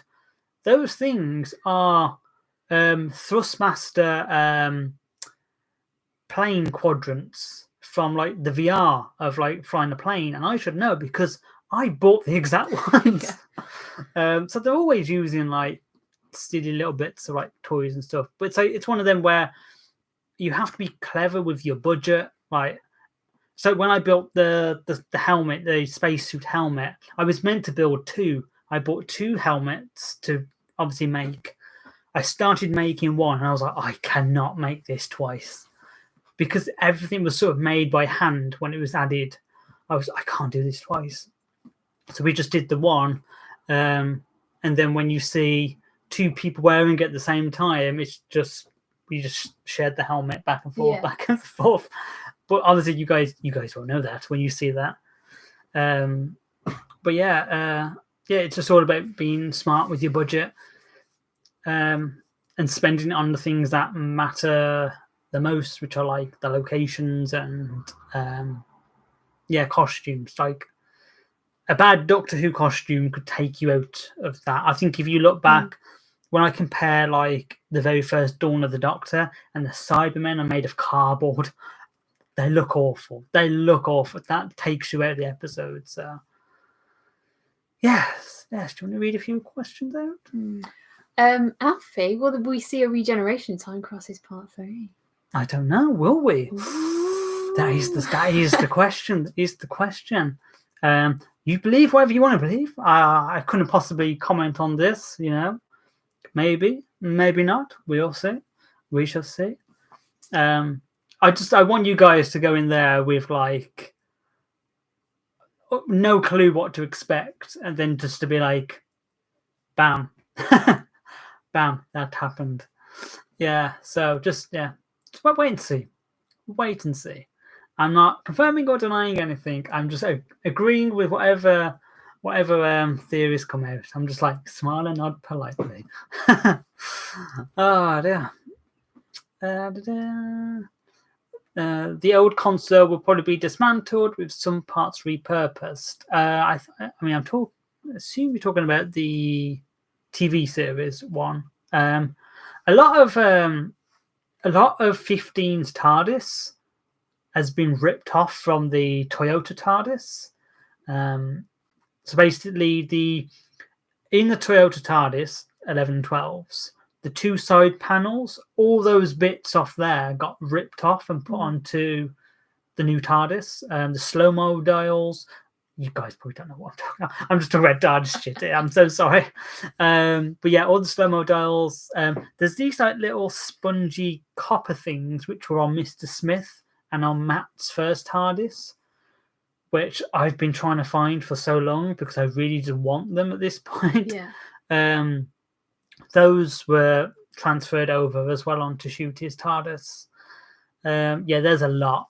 There's a lot on the current TARDIS which is ripped off from the OG Toyota TARDIS. I think the actual Toyota TARDIS does still survive. I think Matt's first TARDIS has been ripped apart. I think there's only a couple of panels that survived. I think they ripped it apart for when they did Tales of the TARDIS, which is a shame because like these things they shouldn't be. They're history. TARDIS console rooms. I have heard rumors that the Tennant TARDIS was skipped, unfortunately. Really? Yeah, it got skipped. So, but to be honest, I totally get it. Like that set has been dismantled like 3-4 times at this point. Obviously, Series 1, then it got dismantled, moved to the new studios for Series 2. Then it got dismantled and moved to the Experience in London. Then it got dismantled, moved to the Experience in Cardiff. Dismantled, moved to wherever. I totally get it. Would not have survived. Even in the Experience, you could see they added like extra spray foam to cover all the gaps. I totally get it, but it is a shame. It is a shame. A couple of people asked about Series 2. series 2. It's coming. It's coming. We're working hard on it. Just stay tuned. Stay tuned, because after Time Crisis Part 3, there's going to be an explosion of content coming your way. There's a massive announcement coming after Part 3 for the remaster. So you guys you're gonna love it. You're gonna absolutely love it. Like, yeah, we've been working hard. We haven't just been doing nothing. Now the series 2 is coming, and all I'm going to say is, don't expect what you originally saw, because things have changed. And I think that would be very obvious when you see what's happened to Series 2, Series 3, Series 4 onwards. Exciting new stuff that's going to happen. So, yeah. Sarah says, when will... Oh, not Sarah. She told me to pick between me and Dom last week. When will you be in an actual episode, Luke? Everyone else seems to have got in. Russell, I'm waiting. Just send me the invite. I'll do it for free. I know, right? Like, obviously, Meg was in Doctor Who with David Tennant in the 60th anniversary, just opening a helicopter door for my previous incarnation. Thanks for that. Day of my life. I had bad knees that day, so Yeah. Thank you. Yeah, you are. I didn't get offered it though, I didn't know it was Doctor Who. Yeah, you applied. You applied through your agency. Basically, an agency. You're not told exactly what it is, because obviously the show has like a code name. Obviously, I saw where it was going to be and the role. It wasn't unit official. It was like military official or something like that. Yeah, there was a code name. It wasn't called Doctor Who. Wasn't called Doctor Who. It had a different name. Yeah, they gave it away when they sent the NDA, which said Hoover Nurse. I was like, oh, come on. We can work out what that is. And I was like, the day before, I was like, oh my God, is this Doctor Who? And then I'm driving down, and then obviously you're going to Battle Studios and everything, and then it is, and then I see David Tennant in the queue. The COVID queue. And I was like, okay, this is it's really it, isn't it? Yeah, coolest day. It was so cool. Just Meg coming back, like, she walks through the door, she's all smug. I had to stay at home and look after the cat. Meg walks in, super smug. Guess who I've been acting with today? And I was like, who you been acting with, darling? David Tennant. I was like, oh, right. And Catherine Tate. I was like, cool. On a unit helipad with the TARDIS on a crane. I was like, right. With a helicopter. I was like, right. Russell was there, and so was Gemma Redgrave. I was like, do you know what I did today? I looked after the cat. So unfair. But then, of course, our friend Emmy, she was in Robot Revolution. And then Tharis was in it. I swear, Ross is just picking off DB 2012 cast members at this point, isn't he? Like, he's going to get everyone except for me. We have 2 new super chats. Another one from Shadow Jed Knight. Thank you ever so much. And they say, by the way, if you stuck with my name, it's Shadow Jed Knight. I replaced the E with Jedi. Oh, Jedi Knight. I am so sorry. I've just realised that. Oh, I got you. Do you know what? I'm blind. I did not see the eye. So I do apologise for that.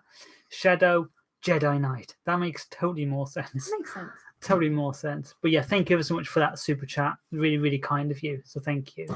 And we have another super chat from good old James Hambis. Hey. Thank you. Hambis? That's right. Hambis. I think that's right. Thank you so much. Long time fan of the channel. Met you once in London Comic Con, MCM. Yeah, London MCM. You were dressed as the black suited Spider-Man, from what I remember. I remember bumping into you. It was really nice to meet you. Thank you ever so much for the super chat. Thank you. And they say, just a little something to say, thank you for all the episodes you create. New trailer was epic and emotional. Looking forward to what is to come. Well, I hope we don't disappoint. Yeah, it's, like I say, it's my proudest work I've done. I keep watching it going, oh, wow, it's all right. I'm quite happy with this. Yeah, there's always, when you do an episode and it's been so long in the making, there's always like a small period when you start to question whether this is a any good anymore, because it's like you've watched the edit so much, like the VFX. I look at the VFX, and because I know how they're done, I see the flaws in the VFX. And obviously Meg sees it, and Meg's like, cool, that's good, it's good. So the other day I was on call to Confused Adipose, Joe Street, and I was like, I need to show you this because I need like a second opinion on whether this is any good. And I showed Joe, like, he saw the ending, he saw the epic fight sequence between the Doctor and the Movement, and Meg and the Movement. He watched like little bits, and he was just like, this is incredible. He said, this is actually incredible. And I was just like, thank you. I needed to know. It was always good to get like the outside, bit of outside sort of like opinion on it. I suppose the only, because you always show me stuff. Yeah, every day I'm like, Meg, look at this. When you did the trailer, when you showed me the trailer, oh my gosh. Yeah, it's like we edited the original trailer. We edited was crap. To put it bluntly, short, wasn't it? It was about 30 seconds. short, and I was just like, we was like, let's not show Sutek and let's not show the Daleks and let's keep all this secret and all this. Yeah. And it's just like there was like hardly anything we put in the trailer, and I was like, what are we doing? Like we need to sell this. Like this is like Time Crisis Part 3, the biggest event. Like let's just throw in everything we've got. We haven't put everything in. There is still some really cool surprises. And you guys have no idea in terms of context on why these things happen. And like I re-edited the trailer like a week ago, and I was just like, I did that version, and I was just like, that's it. Like that's so much better than what we could have released. The song as well, and the lyrics matched really well. Yeah. Like when I was actually listening to the lyrics, and I was like, look, do you know what these lyrics say? Yeah. And well, that piece of music from the trailer is actually in the episode. And I just thought, I was like, I want something really powerful, really emotional. I want lyrics. I want something amazing in there. Yeah. The original one was just, it was very, very slow, very boring. But I think we made the right decision by releasing that. There was a lot to take from it. Yeah. We're just going to read those super chats first because we've had another super chat from Tony Ra. I hope I'm pronouncing that right. Thank you so much, Tony. I really appreciate that. 2 questions. Would you have a female Doctor? And would you create your own Time Lord villain? Yes, I would definitely have a female Doctor. It has been on my mind. I have been considering it. We will see what happens. But yeah, I would definitely have that. Yeah, I think it would be interesting to write for a female Doctor. Very interesting. And yes, I would absolutely create my own Time Lord villain. I've got several in my head, which I am not disclosing just in case they end up making it. But yeah, there's ideas. My head's just constantly like flowing with new ideas. Like for the remaster, like we've included brand new villains in episodes. Just new ideas that I've had. I'm like, I need to tell this story. This story needs to be told. And just, yeah, you'll see them very soon. Very soon. So thank you for the super chat. And we have another one from Shadow Jedi Knight. I got it right. Thank you ever so much for the super chat. And they ask, what is your favorite regeneration story / music? Oh. Is it too obvious just to say the 10th Doctor? Really? Oh, interesting. 9th Doctor I like as well. I would say Eccleston, you know. I think, right... It was very, like... Yeah, I don't know. It was easy for its time. Like, very, like, a surprise, because it was, like, the first kind of... Yeah. Well, for me, anyway, for the first season I watched. Yeah, I think it's short and sweet. It's quite nice. I think for me, Jodie's regeneration music is just perfect. I think it's so beautiful. I think that is so nice. I like Capaldi's regeneration, but for the story, I'm not a fan of Twice Upon a Time. It should have ended at the Doctor Falls. That's just where I sit on that. and I think in terms of VFX as well, I'm just going to add this bit. Jodie's era for regeneration effects is just a whole new level, and Jodie's regeneration effect is just I was like, that's what I want. That's what I want. Yeah.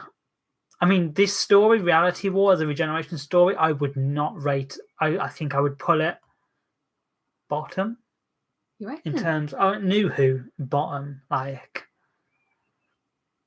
yeah. I don't know. Yeah. What about you? Favorite music? Music. Yeah. Tenants. Veil, Descent, whatever. I don't know what you call it. That. Interesting. Yeah. Yeah, Jodie's is really good though. Yeah, Jodie's. I mean, I do like 11 to 12's regeneration. I like the bit with Amy. So that's so nice. Yeah. And then the music. He just sneezes and regenerates into Capaldi. Yeah. Kidneys, I've got new kidneys. I do like that post regen scene of Capaldi. Yeah. That is really good. Yeah. Yeah. You said we had a question you wanted to read out. Where is it? I'll be mean again. Come on, Sarah, please. Meg, same question. Little red or purple? I didn't know it was for me. Aha. Backfired on you, didn't it? Don't be pressured by the fact you live with one. Little red or purple? Oh no. Oh no. Can I pick? See, thing is. Can I say something first? Go on. It might be what you're going to say. You're going to say exactly what I'm going to say because you got the mind probe installed in my head. Don't you think the Purple Doctor seems more of Meg's Doctor? So what I mean, stole my ideas. And I don't know if that's because we've practically worked on Series 5 for the past 5 years and worked with Dom. Meg's had a lot of development the past 5 years. Yeah, I do agree with that. And it feels more like Jess kind of feels more like your companion, your Doctor. Yeah. I don't know. I feel maybe I have to say purple, for that reason. So I was fun. Yeah. So we're looking for a new role for the companion. No, I would say that Megan Williams is more of Dom's companion than Little Red's. Yeah. It is strange, yeah. Yeah. I think because maybe because you two as characters have been through sort of more in sort of like a character journey than you were on with Little Red. I think that's why I think Little Red's Jessica Whitehouse. I think it's because it's the first face. It's always the first face. Like with 11, it's Amy for me. Yeah. No, yeah, I agree with that actually. I do like this sort of friendship me and the Purple Doctor have. It's quite rocky at times. Yeah. And I don't know. It feels more. I don't know. Ooh, Jackie Smith. I'm going to assume that's the philosophical Doctor. I'm gonna assume that. I don't know if this has already been said, but Luke wrote a better Omega story than RTD, which I find mental. Have to admit, a lot of people have said that. I've had messages and just posts being Forward of the Doctor was a better Omega story, and I can't help but just take it on the chin and smile. Thank you for that. At least you kept with the bucket head, Yeah. Oh my God, we have our first member, Shadow Jedi Knight, has become Blue Box member. Thank you. Welcome aboard to the membership. You've got access to custom emojis. You could drop a few little reds. I'm going to drop a little red right there in the chat. Little red, which is the little emoji that you guys would have seen on. There he is, little red. That's cool. We've got a purple. I've got a Megan Williams as well for the full house. Is she coming? Meg just doesn't turn up because we've recast you because you said you didn't like my Doctor. Yeah, I'm gone. Hey! Oh, that's so cute. Oh, I love that. Yeah, so we also have membership, also with perks. If you guys would like to sign up for the membership, you get access to cool emojis. They're the same ones that appeared in the sort of 8-bit animation thing that we did and that we released on the socials. Yeah, it's all good fun. Oh, good fun.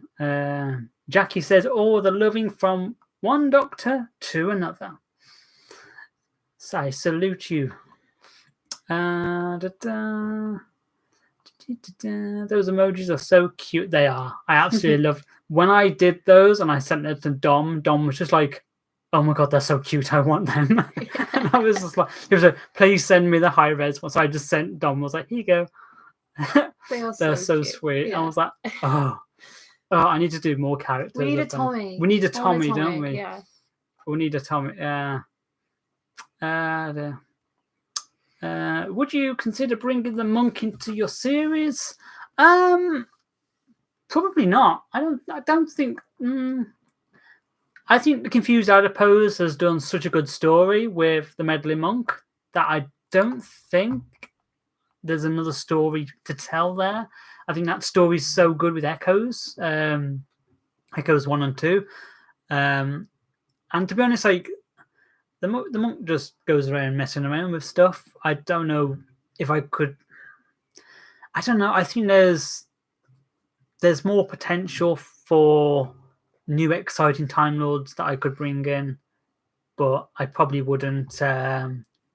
No, I probably would not do the meddling monk, unfortunately. Only bring the monk in if you can get Artie to do it. That's it. He's brilliant. That's it. Artie's taken. He's the monk.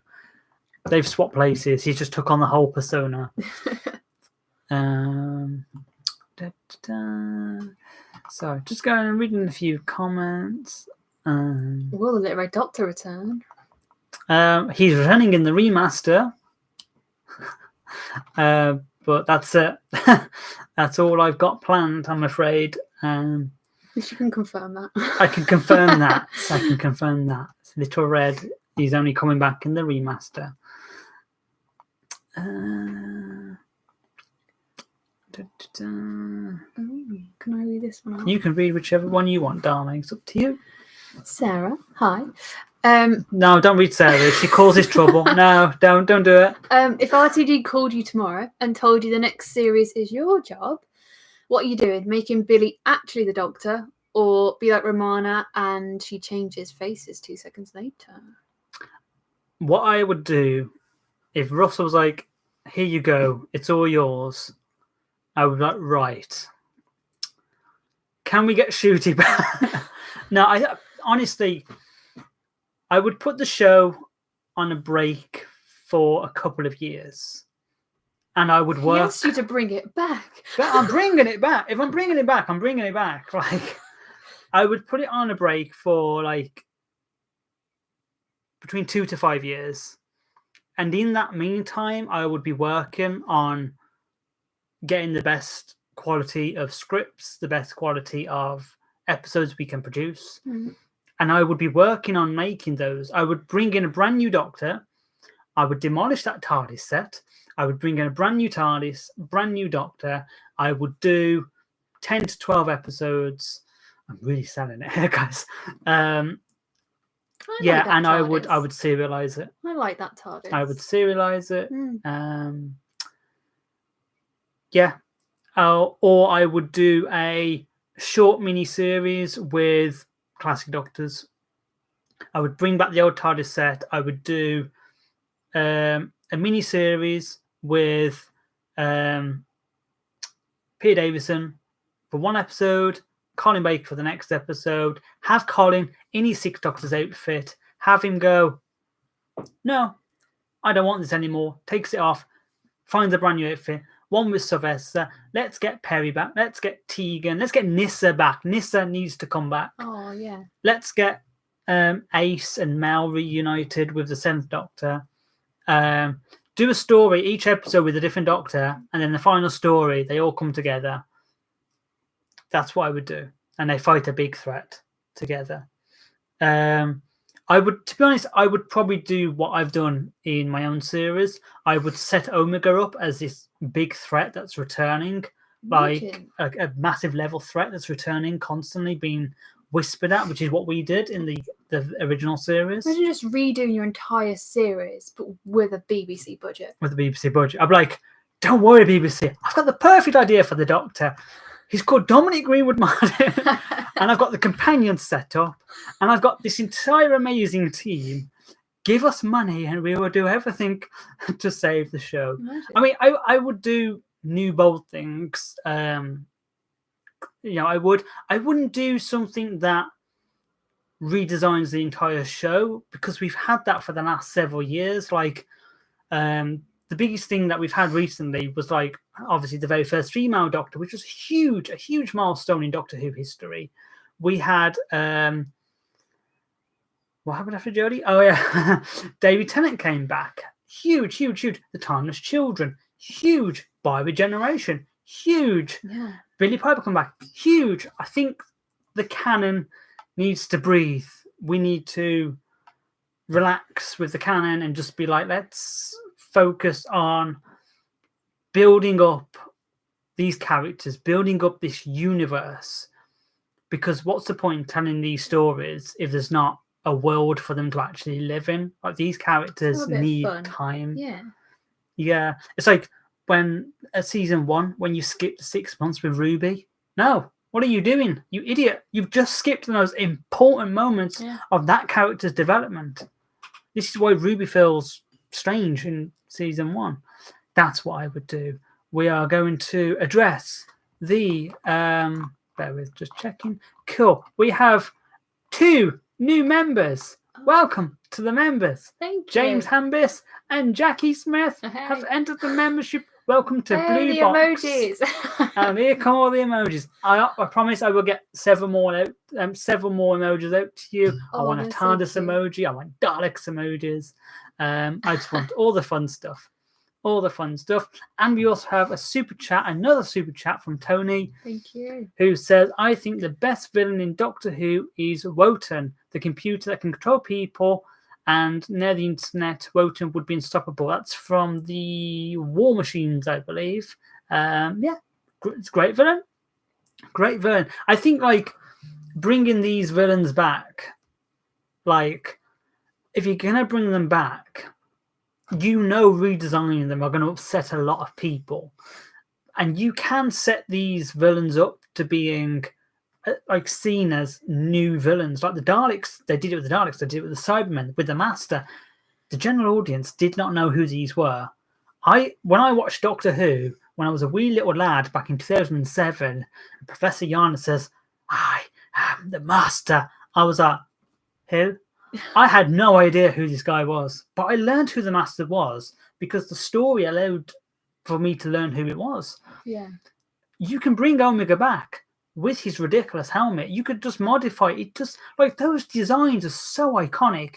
You want to bring the Daleks back and just like not give them the plunger, not give them the Hemis. If you brought the Daleks back and they look like the Cybermen, it's like, why would you do that? There's no point to this. It's like creating a whole new villain and then just going, oh, this is just labeling a name to it. Literally, yeah. Like Sutek, you could take Sutek and go, let's just call it something else. Let's call him the God of Death. The story doesn't change. The story does not change at all. It could just be like, it's the same. It's the fact that these villains are so classic and their looks are so iconic. That's what makes their characters like stand out. That's what makes them memorable. Like, I will be honest, like, to me, Sutek is an absolute awful villain. He does absolutely nothing in Pyramids of Mars. I'm sorry, he sits on his ass for like the whole story, stands up and then gets sent back then time corridor, Mr. Russell T Davies. He did not get sent down the time vortex. It was the time corridor. Totally different thing.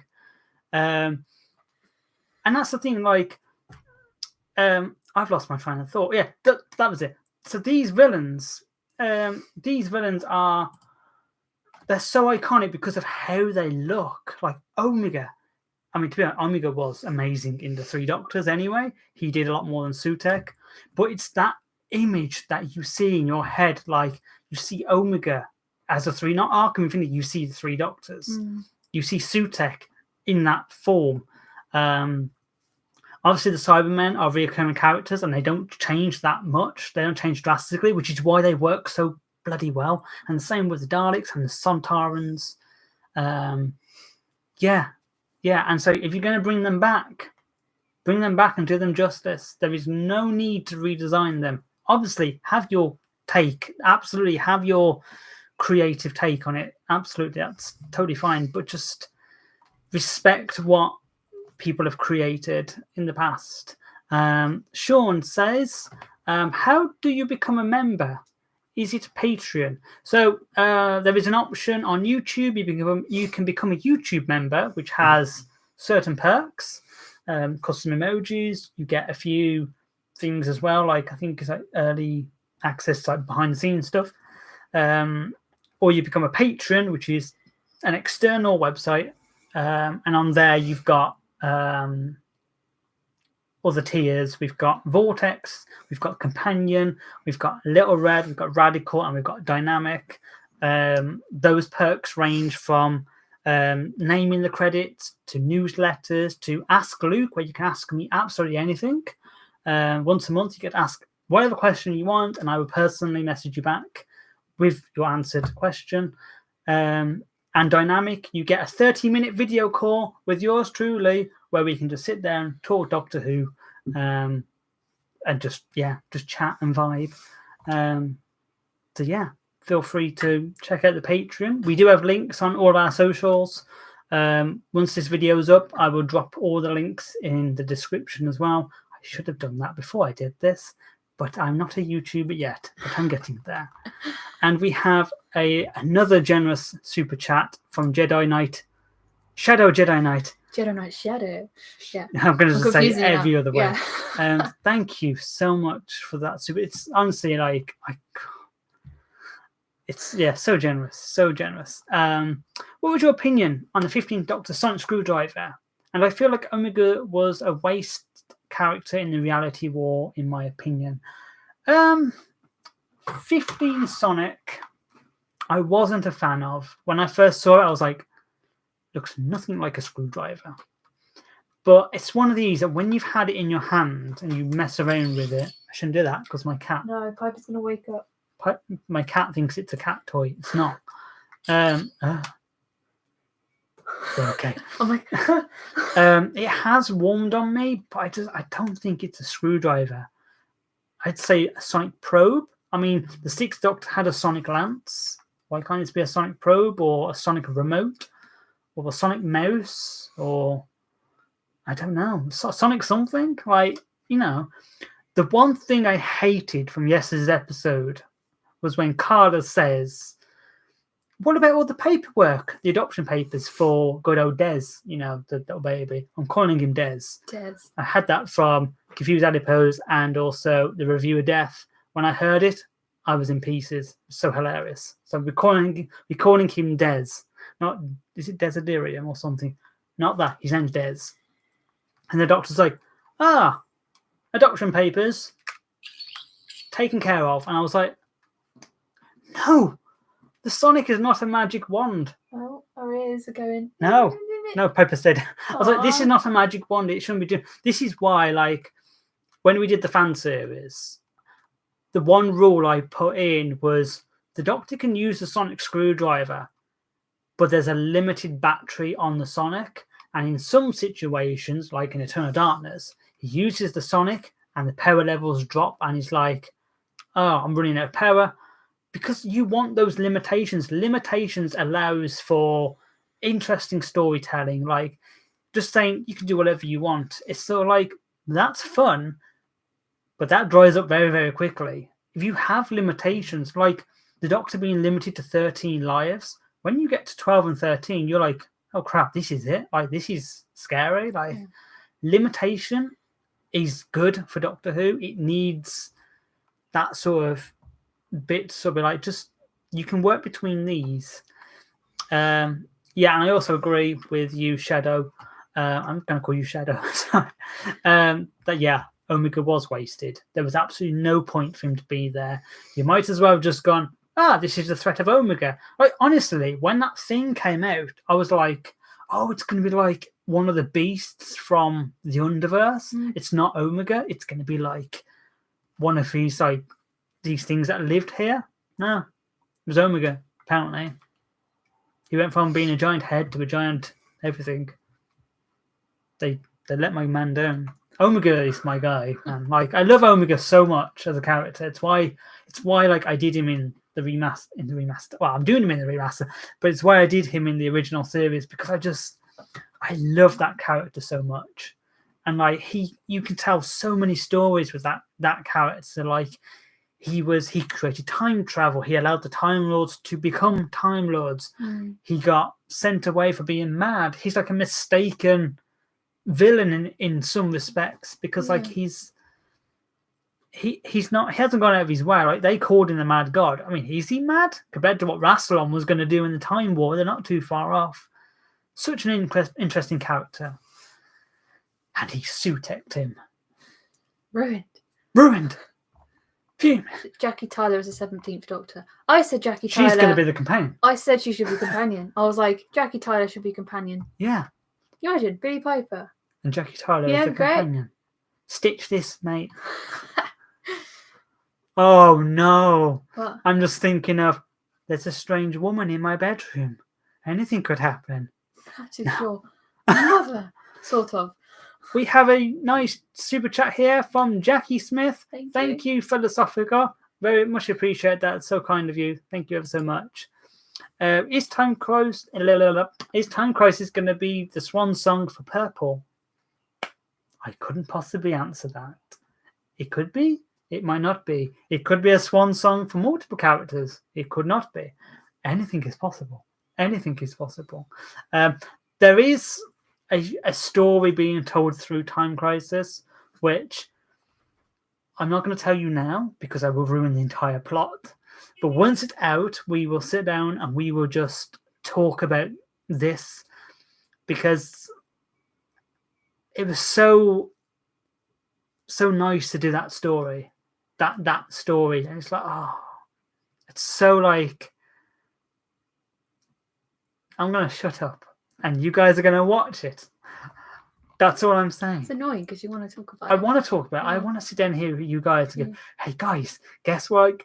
I've wanted to tell you guys about Sutekh being in it for so long and the Trickster being in it for so long. And I've just been like, no, let's not. Let's hold off. Someone said, at least it's not a gun. This looks like a gun to me. Look at this. Put your hands up, Nick. It literally looks like a gun. Looks like a death ray. Yeah. Crazy. Yeah, I've seen this comment a couple times. Oh, go. AJB artwork. Do you have any measurements, angles, or plans for building your TARDIS console? It would greatly help me refine my console. If you want some really good TARDIS plans, like working out stuff, check out TARDIS Builders. I think they've still got it. There's a thing on there which you can type in your measurements and it will work out the whole angles of the TARDIS, what the panel should be at to get the full hexagon. I've used that several times. I don't have any plans available. I wouldn't even know how to release them. Obviously, I'm trying to keep the TARDIS design as hush-hush as I can because it's a total redesign of the console room. But yeah, I used Google SketchUp and like I worked in like centimeters to get everything like centimeter precise. And when I built the current one 5 years ago, those cuts were done like down to the millimeter. Like my carpentry skills were just like, I had to peak as a carpenter to get this right. And I remember I cut all 6 panels for my TARDIS. And when I put them together, there was a gap on each panel about that much, like insignificant. And I was like, no, I'm not having it. You're a perfectionist. So I did all the panels again and I gave the panels to a friend. I was like, here you go, have some free TARDIS panels. I'm going to start again. I feel like I'm repeating myself here, but we've just had another generous super chat from our first member and our Patreon, Shadow Jedi Knight. Thank you ever so much for that generous super chat. And they say, reason why I think the 5th to 7th Doctor didn't have a screwdriver was because the recent episode and the new Who episode just explained why, because the Sonic is a plot armor device. I agree. 100%. Like I said, limitation. So I just saw Dom's emoji from Jackie's comment. It just made me laugh. I think lost my train of thought. But yeah, I think it is overused. Like, for example, when a lot of people hated 14 doing the shield. Now, I didn't mind that so long as it had a consequence. Like, if the Doctor was to use this as a shield, as a one-off thing, uses the shield, and then it's like drains the power, and he can't use the Sonic for the rest of the episode, that's it. I think the best thing is when it has limitations. I've just told you something that's in the remastered series. There you go. That's a scene for you. When the Doctor creates a Sonic shield, and his Sonic goes, and it's like, oh, bugger. It's better when it has limitations. It's not like a magic device, is it? Yeah, absolutely, yeah. Absolutely. I'm going to read James Hambis, one of our lovely members. He says, I wonder if the concept of biogeneration has been implemented into the fan film. It has not. But I will admit, I think I said this last week as well. I was talking to Dom recently, and I was like, I would love the VFX challenge of me and Dom just doing like a random video where Little Red biogenerates and purple pops out. I just think it'd be hilarious. Would not be canon to obviously the fan series. It'd just be a VFX challenge for myself to be like, let's see if I could do this. Because when I watched Mrs. Flood biogeneration, I will admit that biogeneration, the eye line, they nailed it, bang on. That was perfect. The actual effect, I was like, what is this? What is this effect? What Disney money? Disney money. Where's it going? Is it just Russell's lunch money? Possibly. I don't know. And we have another message from Jackie, our other member. As a proud Purple Doctor fangirl since the beginning, I can't wait to see this story arc fully completed. Oh, Jackie, you've seen nothing yet. There is so much to come. The end of that episode will leave everyone speechless to what they've just witnessed. I will apologize in advance, but trust me, I know what I'm doing. I do know what I'm doing. It'll be worth it, I promise.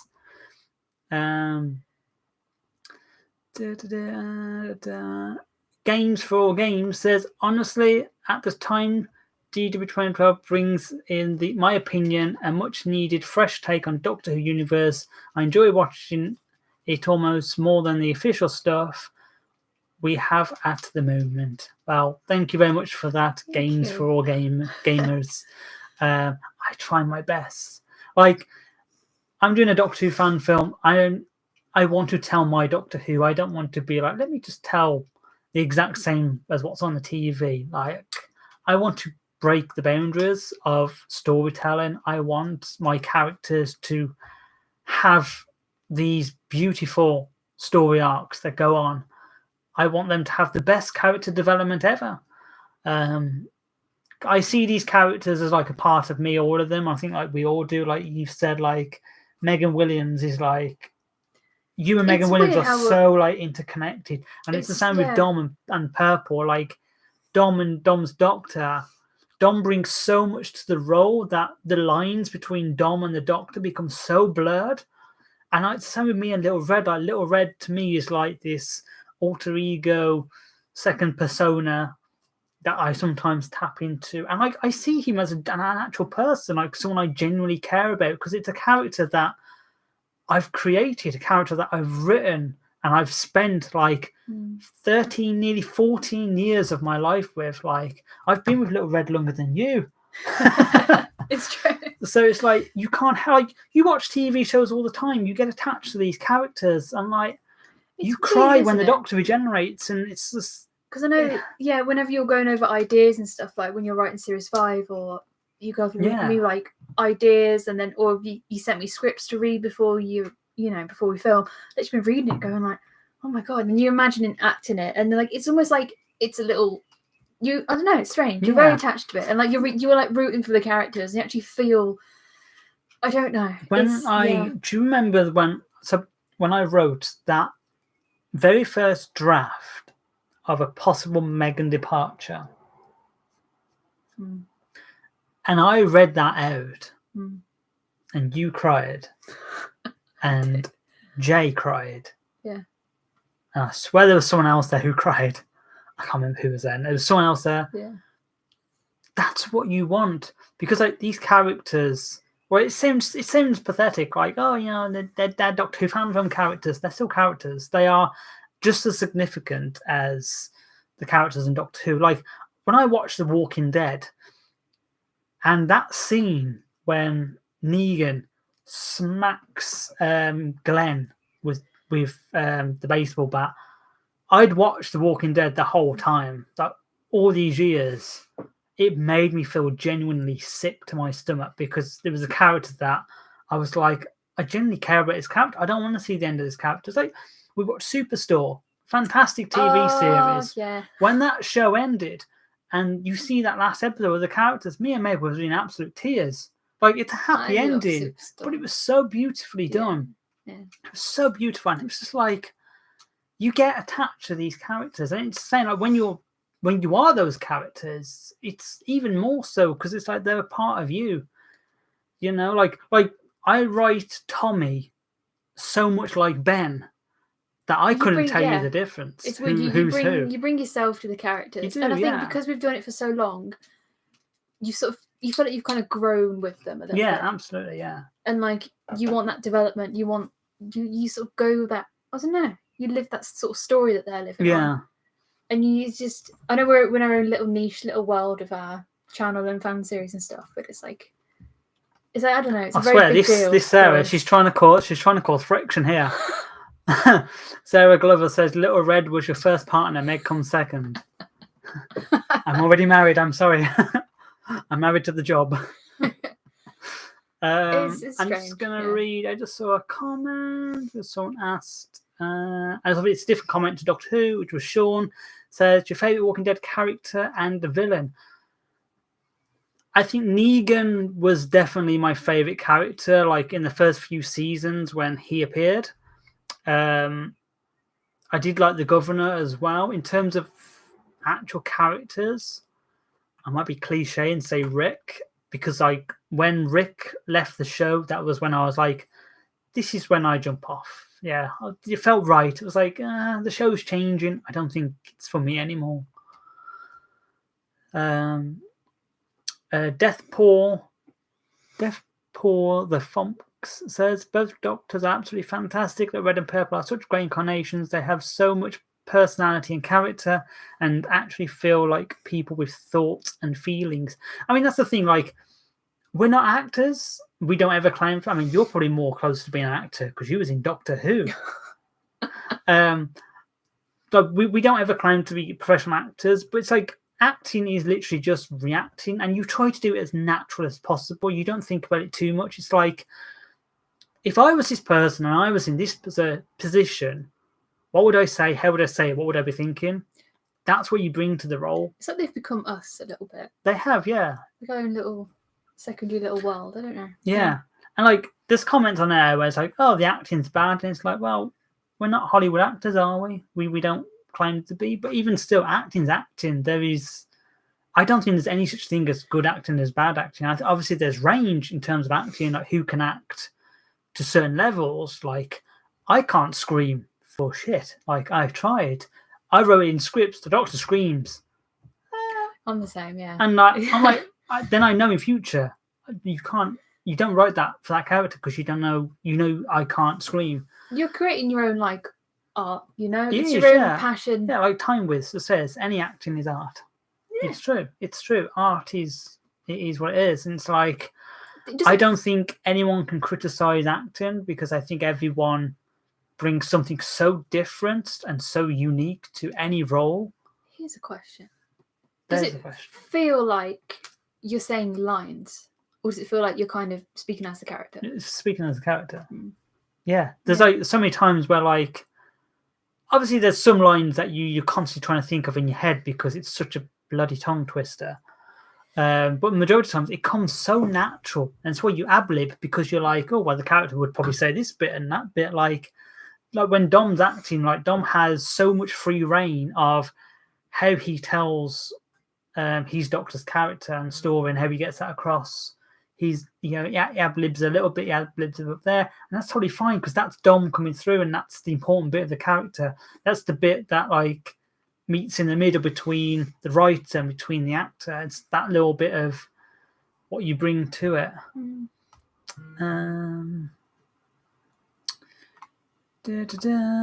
Someone says fan work has so much value. I've not seen DW2012 stuff in a while. What are you doing? You're missing the best bits. But that Dom series started off near Sea Devils, and I found myself enjoying it more than the official special. Well, I'm glad you enjoyed it. I'm glad you're enjoying it. Yeah, we have Sea Devils in Time Crisis, but like classic Sea Devils. And we have Sea Devils in Series 2. That's even exciting. Yeah. Very exciting. Yeah, I'm sorry I can't read everyone's comments, so it's sort of like, there's a lot. There's a lot. Which I'm not saying, I'm not complaining. Keep sending your comments. It's great to chat. Comment from Dom. He says, Purple will forever be my other persona. Exactly. I love him forever. Honestly, we've all brought so much life to him. He's just sublime, and defo felt him mature along with myself, my boy. I mean, that's the thing, like, because we've developed so much as people. When I started the fan series, I was unemployed. I was very single. I was it was just me and Chloe in a shed thinking we knew what we were doing. I had no idea what we were doing at all. And then, like, all these years later, and I'm now married. I've got my own house. I've got a job. Our own cat. We've got our own cat who's like our own child.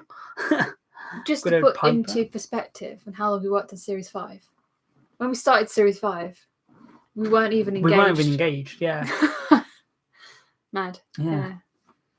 So someone just asked, how did you and Chloe meet? Me and Chloe met like 2010, and we met through a friend called Gordon. And Gordon was on an old Doctor Who Facebook group page, and Chloe was in there. And then I was friends with Gordon at the time, and me and Gordon used to be on Doctor Who figureadventures.net. I used to chat all the time and stuff. And then I met Gordon in person. He came down from Scotland, and he stayed over at mine. And he introduced me to Chloe, and that's sort of like how me and Chloe became friends. It's like, that was like 15 years ago. Yeah, I mean, Chloe's my oldest friend, which is why, like I said, like when we did the remaster, like I said to Chloe, I was like, if you're not in it, I'm not doing it. Because like anyone could have played Jess. It wouldn't have been the same. Like Chloe is Jess in my eyes. No one else could play that role. And it's like, I literally said to her, I was like, if you say no, I don't do it, we won't do it. It's as simple as that. You have the last say. And Chloe was like, yeah, I'm doing it. I'm down for it. Whatever you want, we'll do it. And I was like, yeah.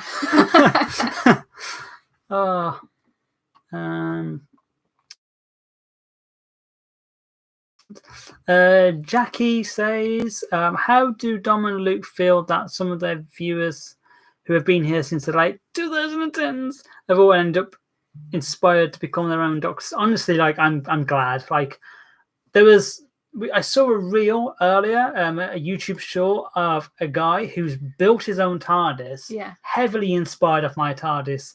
He's got his own little Red Doctor costume.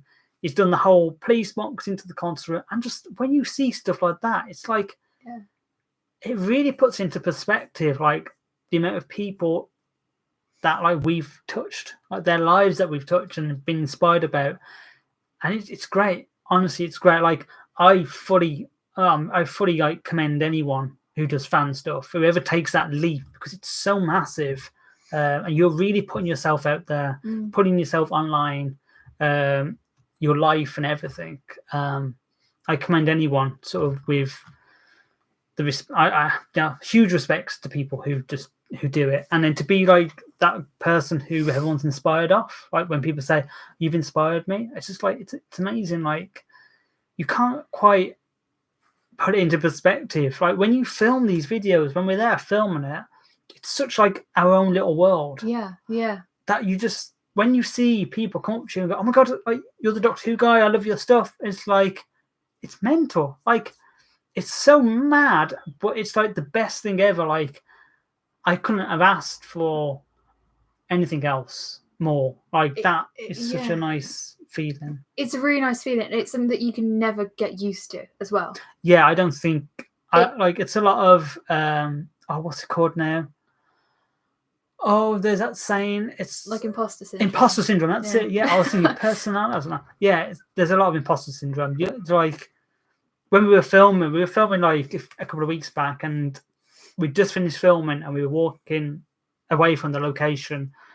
This fan comes up, Bobby, and he was like, "Oh my god, you're DJ Toronto." It took me by surprise, and it was like, it was so nice to end the film shoot with that. And it was just like, that's just made my day. It's made my day. And yeah, this is why we do it. We do it for you guys. Like, obviously, we do it for the characters and for ourselves as well.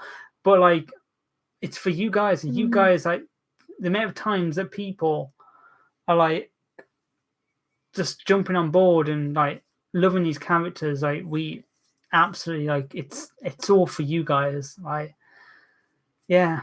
And we just enjoy the ride. It was last month when I was on the train to London with my entire work team at work, in total work zone, because it's strange. It's like I have two separate little things. When I'm at work, I'm very different to when I'm at home with a fan series and stuff. We go, it's like a conference once a year that we do, and I'll just sit on the train, and someone comes on and was like, "Excuse me, I've watched your fan series. I love the fan series on the channel." And I was like, it took me a second, and I was like, "Oh my god!" And I was like, "He's talking to me." I was like, "Thank you." And I was in total like, it's strange when I'm by myself. I feel like I'm not associated with the series that much. Yeah, like people wouldn't. I don't feel like people recognize me. I feel like we just as a pair, and it's just the weirdest, nicest thing. Makes your day. We've just had a brand new member join, Little Red. Welcome to the Little Red members. 5 Shark Boy 5 wears. Welcome aboard to the members. You have access to all the cool little emojis and all the little perks. I cannot remember them off the top of my head, but they're in there somewhere. Thank you ever so much for joining. Like, it means a lot to get just everyone's support. It's just, it's greatly appreciated. Greatly appreciated. Would you ever consider doing a spin-off of the fan series episodes? I have plans for spin-offs, but it just doesn't make sense to do them yet. It's like, let's get the remastered series out first, and then let's think about where we expand with these characters, because I have ideas. I did announce a while ago, like, of doing spin-offs, and then I was just like, no, it's too early. Let's wait, because the remaster's coming out, and the remastered series, it reintroduces these characters, and they go on brand new journeys, and their characters there's so much weight to their characters now that these spin-offs would not make sense yet. Like, wait till they come out, and it'll be great. It'll be absolutely great. We have just checking I've not missed anyone. Dom says, in response to Jackie, I honestly feel it's an honor to have inspired folks. It's so good to see the realms of fan content emerge, He's right. Dom's right. Yeah, it's great to sort of see, like, the rippling effects that, like, your presence has on social media, and just seeing everyone sort of creating these brand new fan doctors. It's like, it's great. It's honestly so great. Your series started from being inspired by other fan films. Yeah. Like, I watched Nathan Carter's series. I watched Time Agent. I remember watching Batman March, his figure adventures, and then Plastic Treachery, his fan film he did. Yeah, and then I was inspired. I was like, let's do stuff like this. We need to do. I need to do this. So yeah. James says, it's honestly mad how I was 16. Oh God. I was 16 when I first started watching the fan series. I'm now 28. Thanks. I feel like I just aged like an extra 15 years. Tell me about it. I was like, I think I was like 18, 19 when I first started planning the series. And Yep, Sarah, there it is. Luke's aging in front of our eyes. It's a joy to do it this long, though, don't you think? It is, yeah. I never thought I would be doing it this long, but I look back now, doing the remaster now, and I look at it and I'm just like, I fit the character so much more now I'm older than I was when I was like acne, fresh out the womb, squeaky voice, really bad hair. Let's not talk about the hair. Yeah, and like just seeing how I am now, and I look a little red now, and I'm like, there you are, mate. There you are. Got there in the end. Rory says, "What is the music used in the trailer called?" So the music is it's licensed music. So obviously it's if anyone wants to use it, you will have to get a license. But it is called "Not Our War." Beautiful track. As soon as I heard this, I was like, "Oh my god!" Yes. Oh god, why do you have to keep doing the age comments? I was about 13 years old when I watched your fan film, and the first one before the remastered, it was the 50th anniversary. I'm now 24. Wow, I'm surprised. Yeah, me too. Yeah, it's mad. It's mad. It's crazy where the time's gone. Like, yeah, it's bizarre. Like it's to nice, think like Fall of the Doctor was 7 years ago. I was like, it's bizarre. It's bizarre. Wow. Yeah, crazy.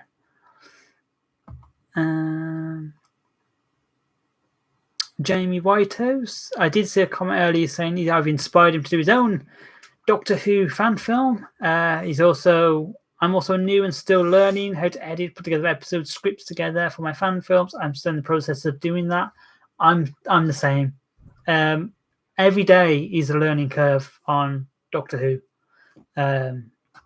Making Doctor Who fan films. It's honestly like I'm writing scripts now, and I'm looking back, and like my writing has changed so much from writing Time Crisis Part 3 to writing like Series 2 of the remaster. Like now it's totally different, and I'm like, it's only been like 2 years.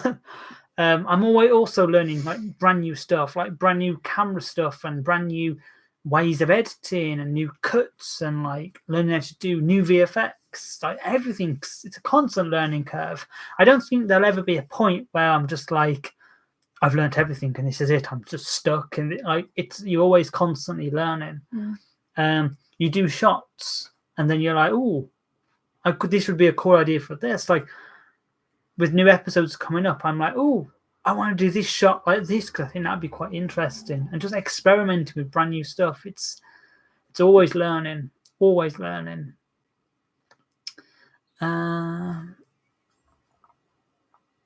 someone said my first episode was the original Dawn of the Doctors. Dawn of the Darkness. It was Dawn of the Darkness. What? Eternal Darkness. I watched it the day after seeing the 50th anniversary in the cinema. I will admit, seeing the 50th in the cinema was in 3D was an experience. Did you watch in 3D? Because you watched it at the 50th convention. Oh, you watched it in basic mode, basic 2D. But I got to watch it in a big auditorium. 3D was so cool. Loads of fans. It was cool, yeah. Yeah, I don't work well with 3D. Like, it really hurts my eyes. That episode was the one time I saw 3D. Like, when the Dalek turned around to look to the camera and the ice door, you could see the dirt was like right there. I was like, whoa. Such a cool experience. Yeah. Any chance of an episode at Dudley Castle? Being from the Black Country, I'd like to see an episode based on some history of the castle. That would be interesting. It's more about whether we can actually get it, because a lot of places charge ridiculous prices. I would love to film at the Black Country Living Museum. That would be very cool. I inquired for that back in Series 3 when I was going to do an episode which later became The Mysterious Calling.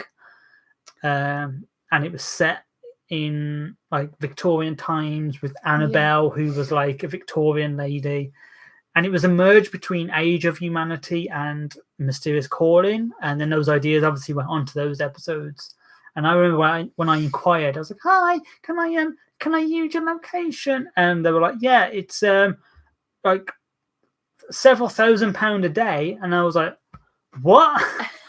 This was me with like no budget at all. But they were like, back then, like Peaky Blinders were filming there, so they'd up their prices. I've seen some fan films actually use the Black Country Living Museum. Oh, hang on. No, sorry. Jamie Whitehouse has just flagged my interest. Luke, I can help you get to the Dudley Castle and the Black Country Living Museum. If you could get us that location, I'd be well chuffed with that. My friend does have a cousin who works at the Black Country Museum, so we are hoping that we can get that at some point. Yeah. So yeah, we will see. We will see. They might be a bit kinder. No, Peaky Blinders has stopped, but we will see. Yeah.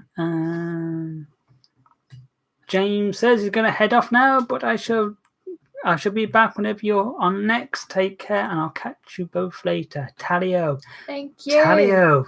He remembers the catchphrase. Thank you ever so much, James. I really appreciate you being here and memberships and everything. So take care, and we'll see you on the next one. I'm just going back because I think there was a comment. Midnight Moonwolf says, Luke Newman, will there ever be a bi-generation in your fan film in the near future? Not in terms of the story. I don't think I would ever incorporate that into my story. I think regeneration, it's pass the torch, get on with your life, not split and you both stick around. So, like I said, I would love to do the video with Dom. I know Dom's up for it, of just a VFX test. Totally not canon to the series, but just what if Little Red bi-generated. That would be quite fun. It would be very fun to do.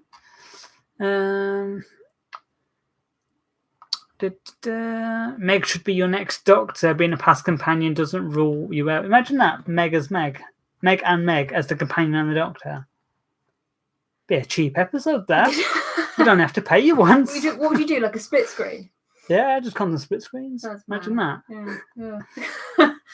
I think body swap. That was fun. Pretending to be Dom. Alfie Smith says, Luke Newman, can you say your final line as the Doctor for me, please? That line is, I. No. You thinking your first one? Yeah, I'm getting muddled. I will always be the Doctor. Although I said it with more passion and tears in the eyes. Yeah. What was your first line? You remember your first line? Incredible, isn't it? I've watched the universe born and die in my lifetime, but that's a story for another day. What matters is right here, right now. I am the Doctor. This is my story, and this is how it begins. Why did I go into Sarah Jane Adventures? Yeah. Wow. Oh, Sarah says, Meg, put the coat on. There's actually, if you go on our Instagram, there's a photo that we did for April Fools of Little Red Meg. Yeah. Where Meg dressed as Little Red for a photo for April Fools.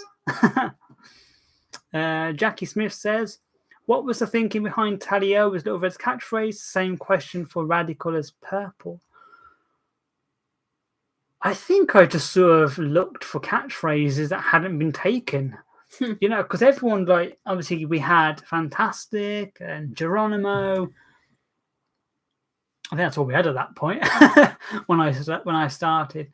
Yeah, and I remember Rob, the Quiff Doctor, was alley up, and I was like, okay. So I was trying to piece together like what I would say. Originally, my catchphrase was, "Oh boy," if something went bad, and "boy yes" if it went right. Boy yeah. It didn't stick. Boy. It didn't stick. Yeah. What line? Boy yes. Boy yeah. Boy yes. Yeah. Is that a word? No idea. Oh. It might be. It is now. Boy yes. It's an Avatar word. Yes. Yeah, so it was always like, oh boy, that's because that's what it says in the TARDIS. And everyone was like, oh, is your line Eureka? And I was like, no, he just said it once. And no one clicked on, so then I tried Tally-O for Series 3. That didn't stick either, and I was like, just forget it. But in the remaster, I will confirm the Doctor's catchphrase is Tally-O. He says it quite a lot. I'm really ham-fisting this catchphrase. Like, you will be remembered for this.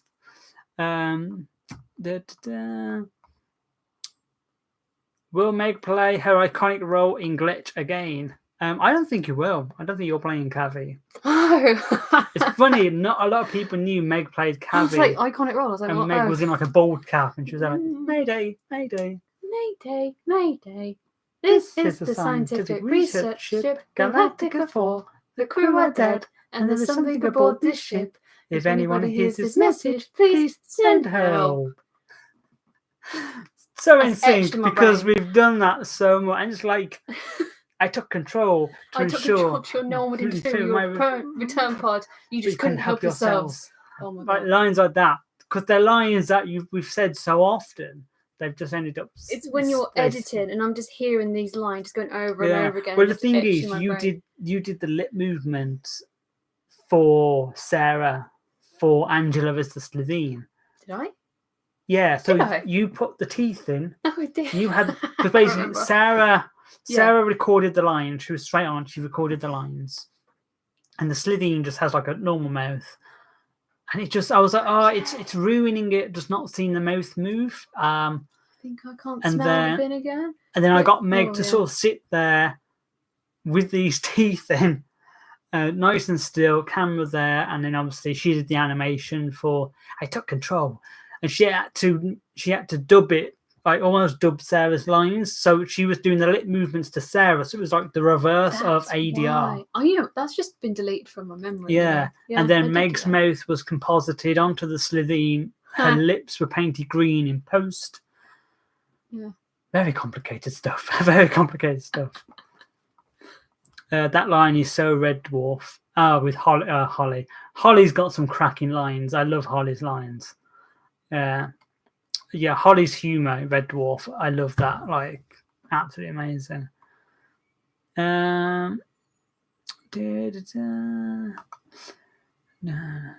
I'm just reading a few comments real quick. If you see any that catches my attention, I will read out your comments. My Doctor's catchphrase is it meant to do that? That's a good one. I mean, I like Rowan Atkinson's, who says, I'll explain later. I thought that was great. Ladies and gentlemen, we have the one and only Crispy Pro in the chat. Big up, Crispy Pro. Hi. Hi, Crispy. How are you? Good morning. Good morning, yet. Morning for the Aussies. Hope you're doing well. Hope you've recovered after yesterday's episode or whenever it was for you. Yeah, I'm looking forward to listening to yours and Troy's podcast. So thank you for the best compliment ever, by the way, Crispy, on your video last week, saying DW 2012 has better VFX. I was like, I was at work with my earphones in, and I was like, oh my goodness. I was like, best compliment ever from Crispy Pro. Oh my goodness. We have another super chat from the one and only, you've guessed it, Shadow Jedi Knight. Thank you very much for the super chat. For Tennant, catchphrase is better. Well, Donna, what? Yeah. Plus, if I go, but you're welcome for the super chat. So, see you to the next live stream. You're off. I will see you on the next one. Thank you ever so much for joining, being a member, being a Patreon, sending all those generous super chats, and just being like a wicked fan. Like, awesome, like totally cool. Yeah, I find this with Tennant, like the amount of times I act like the Doctor. I was saying this with Joe like recently. It's so hard not to slip into a David Tennant impression when you're literally like, when the answer is well, when the Doctor says well, I'm like, well, oh no, 210, yeah, oh no, there it is. Crispy Pro says, literally just woke up. No better way to start the day than with a DW 2012 live stream. What a good way to start the day. A good way to start the day. Yeah, we're getting used to these now. It's quite an interesting experience. Yeah. Yeah. So, but now I'm looking forward to seeing what you and Troy both think about it. We had a very, very fun message from Troy as soon as the episode released. I can't say it because there was much swearing in it. So, good old Red Archer Live. It was like, yeah. Bye bye. Piper's awake. She is awake, and you shall worship him. Hello. How many Sonics will the Little Red Doctor have in the remastered? Because he had a load in the original. Little Red gets 2 Sonics, and there is an extra little tool which I'm not disclosing because it's a fun little thing. It's a one-off thing, which I thought was absolutely hilarious, and some of the Doctor would absolutely do. So I will not spoil that. Rory says, "Here, Piper, I would like to see the baby." Sure. Bring forth the child. I'll see if she stays. Simba style. Go on, Simba style. Le Papia has joined the chat. She's a brand new Doctor in the DW 2012 universe. She's called the Felix Doctor. The Feline Doctor, that's it. The Feline Doctor. She doesn't like being held so much. She hates being held. She's cool. Don't you, Piper? Piper, say Oh, she is hot. Oh! Hello, Piper. Little baby. She's half asleep, I think. She's half asleep, yeah. It looks like I'm holding her very, unfair, but this is how we have to hold her. Sure, she's chilling. Oh, she's so annoyed. Look at her. She's going to kill me in my sleep. There you go. Back to Mama. Bye-bye. Off she goes. Yeah, she's very sweet. She has her moments. She's like, at least she didn't become Omega. Maybe in my series, maybe I'll just make Piper Omega. Oh, dear.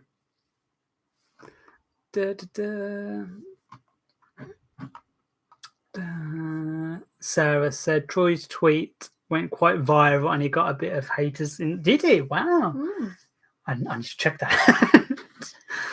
I think, Sarah, they've already gone on a rant about Sonics and the Vindicator. We've been there. We've been there. I think the first 20 minutes of this live was you just ranted about the episode. We had a lot to say. I feel better for it. Yeah. It's therapy. Yeah. Therapy. Yeah. The Feline Doctor, says Crispy Brother. It's got to be a thing. It's got to, the multiverse is vast and bonkers. Why shouldn't the Doctor be a cat in some other universe? Mm-hmm. Yeah, it just pops up a bunch of like, meow, meow, meow, meow, meow, meow. And it's like, what? Oh dear. My cat was born on the 23rd of the 11th. My wife called it Tegan, so you can guess what I called my cat. That's cool. I mean, Meg called Piper Piper, but it wasn't after Billy Piper. Everyone kind of assumed, after Billy Piper. Meg was like, no. Clearly, I just knew that she was going to be the Doctor. She was destined. Yeah, it's destiny. Yeah, you felt it. Yeah. Yeah. You name them after so I'd always Orange is the New Black. I always love the name Piper. Piper in Orange is the New Black is probably known as probably one of the worst characters of the show. Very bland. It fits I guess. Straight to Piper. But I love the name Piper, and I don't know. Yeah, I always wanted to call the cat Piper or something. Yeah. So that's it. So kind of, but I just like the name. Or Billy Piper, I guess. Good old Dan Bold has joined us. Hello, finally made it. How are you both? Hey. We're very good. Dan, where have you been? We've been doing this for 2 hours and 17 minutes. We said we'd do it for an hour. We've been waiting for you this whole time. We can go now. We're good. Thank you. Yeah, we're all good. We're all good. We've somehow survived the finale. You can probably watch this live stream back and see my 20-minute rant about what they did to my boy Omega and how I feel about the episode. Ryan says, have you seen the new Doctor Who Velocity episode? Of course I've seen the new Doctor Who Velocity episode. Yeah. Such good fun. Good fun. I love those guys so much. Yeah. And maybe there's something in the pipeline with DW 2012 and Velocity in the future. Maybe DW 2012 might be going to the US of A. Might be quite interesting. Might be quite fun. Yeah. Maybe. Someone mentioned something. I saw the word drone, and I wanted to bring this up. In the Piper line, sorry, it's funny. Russell made such a big deal about it was like, oh, we've got drones in the TARDIS doing these shots. I don't remember any scenes that were filmed with a drone. I might be wrong, but I know a drone shot when I see a drone shot. I have a drone. They are very distinguished. Like a drone in the TARDIS. I think the only time it could be possible, it's too smooth, which is the shot when Jodie comes around the TARDIS with Shooty. There is like a sweep shot, but I'm fairly sure that's done on a crane. I don't think that's a drone. I remember he made such a big deal that we've got drones in the TARDIS. I've been watching this whole series like, there's the drones. Yeah. Do the drones. Yeah, it's like, I don't know. I'm not going to go into the whole rant about RTD because, like, you've probably heard enough. Stop making promises. Where would one start with Dr. Velocity? Episode 1. I mean, there's 10 episodes. They're quite like 30 minutes roughly. You can jump in at any point. Yeah, you can jump in at any point. Yeah. There is some stories. People would say Gloria. Yeah, you can technically jump in at any point, but if anything, I'd say give those guys like as much fuss, as much like attention, because honestly they deserve it. Like I think they've been working on episode 10 for, I think Chris said 16 months. Like I remember when Chris, who's Dr. Velocity, the guy behind it, when he came over with Ollie, he was telling us so like he's been working on this episode and episode 10's taking 8, and that was like November 2023. Yeah, and he put so much work into it, like VFX wise, he does such a good job. Like he's a one-man band. He's quite like myself, and yeah, honestly, I can't credit Doctor Who Velocity enough. It's so unique as well, and I love the whole look of Velocity. It's just it's great. I love it. Yeah, yeah. I know it's when Chris came over, like he said, the one thing he said to me was obviously you do a Doctor Who fan film. He says, and when we started, the one thing we didn't want to do was make a carbon copy of yours, so they made it totally different, and like credit to them because that's their identity now. Like Doctor Velocity is this thing for like their own identity, their own sort of universe where Crystal comes after the 12th Doctor. Amazing stuff. Amazing. VFX work on it is really good as well. It is, it's just got this unique feel to it. It has, like the style of it. It's so like consistent as well. So good. Yeah. Did you watch Adolescence that had great drone shot? Yes, I did. Brilliant series. Yeah. I enjoyed it. I did find that the whole one-shot thing, the novelty of all in one shot, the novelty of that wore off so quickly for me. Like I think I got to episode 3 and I was like, it's a shame because this would make a really good drama. Like if this was like dramatized and you saw everything, it would have been great. Because they skipped so many bits that you wanted to see, and they showed you the bits that you wouldn't necessarily see in a drama. That's why I liked it, because when you watch a drama and they cut out like the little scenes where you just see an actor like thinking, or like the whole sequence of them, like the school episode, and then the drones and travels and stuff. You see the parts of dramas which would have been cut out when it like skips a certain amount of time, and like literally just episode 3 being like a whole long car journey and everything like that, and seeing like the effect on the family and stuff. That's kind of it's the stuff that would be cut out, and then it was cool to kind of actually see it. I really liked it. Liked it. Like from a filmmaker perspective, it was cool to watch. Incredible. I said to me, I was like, could you imagine being that one guy that fucked up? Like if that was me, I'd quit my job. How many takes they did of it? It's insane how many takes they did of each episode. But then it's weird because, like I said to you, like, the episodes are 1 hour long, and because they filmed it all in one, in one hour they'd had a whole episode shot, and that's mental. Like it's mental. Like it's crazy.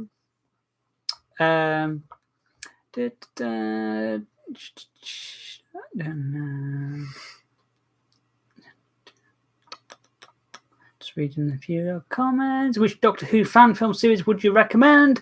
I honestly would recommend any of them. There's so much out there that there's something for everyone. There's audio, there's animation, there's live action. You've got so many to choose from. Like so many. I literally I wouldn't be able to name any of them. It's mad how many there are now. Yeah, there's so many people doing like Doctor Who fan stuff. Yeah. It's great. It's great. Like there is literally something for everyone. So I mean, I'm not going to sit here and be like, oh, definitely do this. I mean, I know I've promoted Velocity, but you know, like, yeah, there's great amount of fan content stuff. And it depends what you're into. Whether you're into audios, whether you're into live action, whether you're into animations or anything. Like there's platforms for everything. What's your take on the war between the land and sea? It looks interesting. Looks like a detective kind of crime drama. Yeah, it doesn't look like Doctor Who, does it? It's so different. Yeah, I thought it was great. I just want to see Kate being Kate because she's great. Yeah, it's so different. Kate. My only critique of that is Russell needs to remember there are more actors in the world than the same actors he's ever worked with. Like recasting Russell Tovey? Russell Tovey, yeah. Russell Tovey, recasting him, and then obviously I can't remember her name, the actress who played Martha's sister, recasting her. I'm like, you do know there are multiple actors in the world, brilliant actors, new talent. Like needs to really push his boat out. It made me laugh because I saw a tweet yesterday that someone posted, and it says Russell's contact list, and it was Murray Gold, David Tennant, Billy Piper. Yeah. Was there another one? I thought there was another. There was another one. Russell Tovey, I think. And it was like that was it. That was his contact list, and it made me laugh. I chuckled. I did chuckle. Yeah. Jamie says, "You know how your doctor is called Little Red? Mine's called the Blue Doctor." Nice. Well, that's interesting. Very interesting. Because my doctor in series 2 is referred to as Little Blue. Well, not technically. He's still called Little Red, but I always called him Little Blue because I thought it was quite funny. Because obviously he wears blue. Yeah. Part of the story. Yeah. But no. So it would be funny because there's a point in series 2 when he's like, "I'm the Little Red Doctor," and he's wearing blue, and everyone's like, huh? Very funny. Right. I think we should really consider wrapping this up because it's been a lot longer than we thought, but it has been a joy to sort of talk to everyone. We have one question here. Will there be any new doctors and new characters as companions in your own universe? I couldn't possibly tell you. There's definitely new characters, brand new characters, exciting new characters. When you see the new remaster bit we've been doing, amazing new characters. You'll find out people who weren't in the original.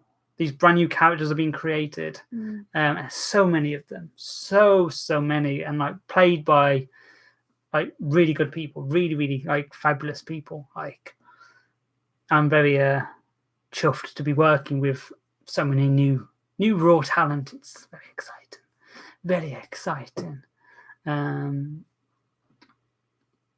Everyone always asks for a Nightmare Within episode. I'm just going to give you a Nightmare Within. A Nightmare Within. We'll make it canon somewhere. We'll do it. Make everyone happy. It's Lily Roberts. Lily Roberts is still the companion for series 2. You will be seeing her. I'm not telling you who's playing Lily because like she's like such a good actor. She is phenomenal, and yes, I'm not saying too much, but she's a joy to work with. I can't wait for more, and it'll be totally worth it. Her reveal is going to come like shortly once series 5's done, and then once we announce what's happening going forwards, what's happening with the remastered series, once we've blown everyone's mind, then I'm going to be like, bam, bam, bam, bam. Billy Piper's playing Lily Roberts. Damn it! You're not meant to guess. God damn it! Yeah, honestly, like we have some amazing actors coming in. Yeah. we have a very, very talented, amazing director directing the remastered series. Not me. Shock horror. Yeah, we have so many characters, so many actors coming in. It's wonderful. Like, yeah. Exciting stuff. How long before the remastered comes? The same. Yeah. Wait and see. Wait and see. Trust me, the wait is worth it. The wait is worth it. What we're doing, right decision. The best decision. Yeah. It makes sense. It makes sense. I'm going to do a whole video. You'll see it. There'll be a video come. There'll be lots of questions, huge questions. Everyone will be wondering, what the hell's going on? What's happening? But it's going to blow your minds. It's going to blow your minds. And when you see that trailer, oh, it's going to be so cool. Calm down. You're going to reveal too much. Hang on, we're nearly there. I'm not. I'm not going to reveal anything else. Any more comments? We have another little red doctor emoji. Yeah, little red from Shark Boy. Oh, I love it. So cool. It's cute to see them. Like, I can barely make out who it is, but I can see it's little red. Little red. Oh, yeah. Yeah, a lot of people ask about the old series. Like, where's the old series? Why was it taken down? Where's series 2? There's a lot of reasons. Like, the taking that down had multiple reasons. The main one was we were hit. The channel was hit with mass amounts of copyright strikes because of the music that we used. Because back then, I was an idiot, and I would just use any music, any music I found. Oh, this is cool. Doctor Who music. And then basically, before Fall of the Doctor was coming out, the channel was hit multiple times with copyright strikes to the stage where we couldn't upload anything over 15 minutes. And Fall of the Doctor is coming out, which is 2 hours long. I was like, what are we going to do? We've got no platform to share this on. And we were already in talks about doing the remastered series back then. Yeah, like before I even left, we were talking about it. So we were like, the episodes that are the most affected, was series 1 and 2, purged. They've got to go. They're going to be replaced anyway. So it's like, it doesn't matter. It won't be for long. That's what I thought. It was a bit longer than we thought. But yeah, like those stories that we told back then, they were told on such limited capabilities that, like, I look back now and I'm like, I wish we could have done this so much better. And that's sort of like the new headspace we're in with the remaster, where like we could tell these stories so much better to their true vision, to my true vision, to what I always wanted them to be, which was back when I was writing that, and I was just like, the Doctor does this and this and this, and massive explosions. Like, I couldn't do stuff like that back then. So the versions that you got originally, the original series, were just like very sort of what I could do at the time and not what I actually wanted to do. And they weren't the stories I wanted to tell. They were very sort of hindered by my limitations as a writer, as a filmmaker, as a producer. So there will be, the new ones are just like totally different. They're just completely brand new versions. They're still pretty much the same, but they're told totally different. Feels like we're at a good point now, doesn't it? Yeah. Like you read the remastered scripts now and you're like, this shit's good. Someone said, what did you use to get hit by copyright? Doctor Who music. Murray Gold. Yeah. Murray Gold, BBC stuff. I use Walking Dead music. Everything. I used the Flash music at one point. Like, I was like, oh, it's fine. And then we got hit. And like, I wouldn't recommend using copyrighted music. Yeah. So, yeah, because YouTube went on this whole purging time where like they went through loads of channels and channels were being purged for like copyrighted stuff, and a lot of people got hit by it. So yeah, yeah, so that's the story. That's the story, and like a lot of people back then, like they did it, and then obviously they went off and did other stuff, and a lot of people asked me to take the stuff down because they were going forward with their acting career, and obviously I have to respect everyone's wishes. So that's why a lot of them, it was like, it just makes sense to take them down, start from scratch. Yeah, I know there is some clips out there, so good luck with the copyrights. Yeah. Someone said, would you ever do a DW 12 Unleashed or something? I mean, we had TARDIS Unlocked. It was Meg's little thing. Oh yeah, don't. We have done a lot of behind the scenes for the remaster now, haven't we? Like like every film shoot now, there's so much behind the scenes stuff. So I think we definitely will do like a behind the scenes TARDIS Unlocked. I'd like to do more stuff. I've got loads and loads of behind the scenes stuff for Series 5 that I need to do something with. Yeah, I made TARDIS Unlock my thing, and then you did nothing with it.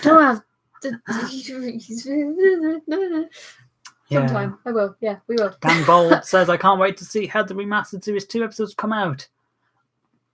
It's worth the wait. It's where episode 2 was just like, when I wrote that, we were filming like a bit of it the other week, and like I'd set myself this limit for this episode of don't do this, don't do this. Like, you physically cannot do this, Luke, because it's too big. It's completely out of your limitations. And that's what hit me when I look back. And I was like, but this is what I said in 2013. I was hit with the limitations. I can't do this. And I altered the script. And I was like, don't compromise on the story you want to tell. You will find a way on how to tell that story. So I thought, forget it. Let's go. Let's go big. I will work it out. And like what I added and what I filmed, which is on the Patreon now as an exclusive, you can go and check that out if you're a Patreon. The shots we got is for the most biggest VFX shot I'm ever going to pull off to date with Series 2. Well, with the series in general.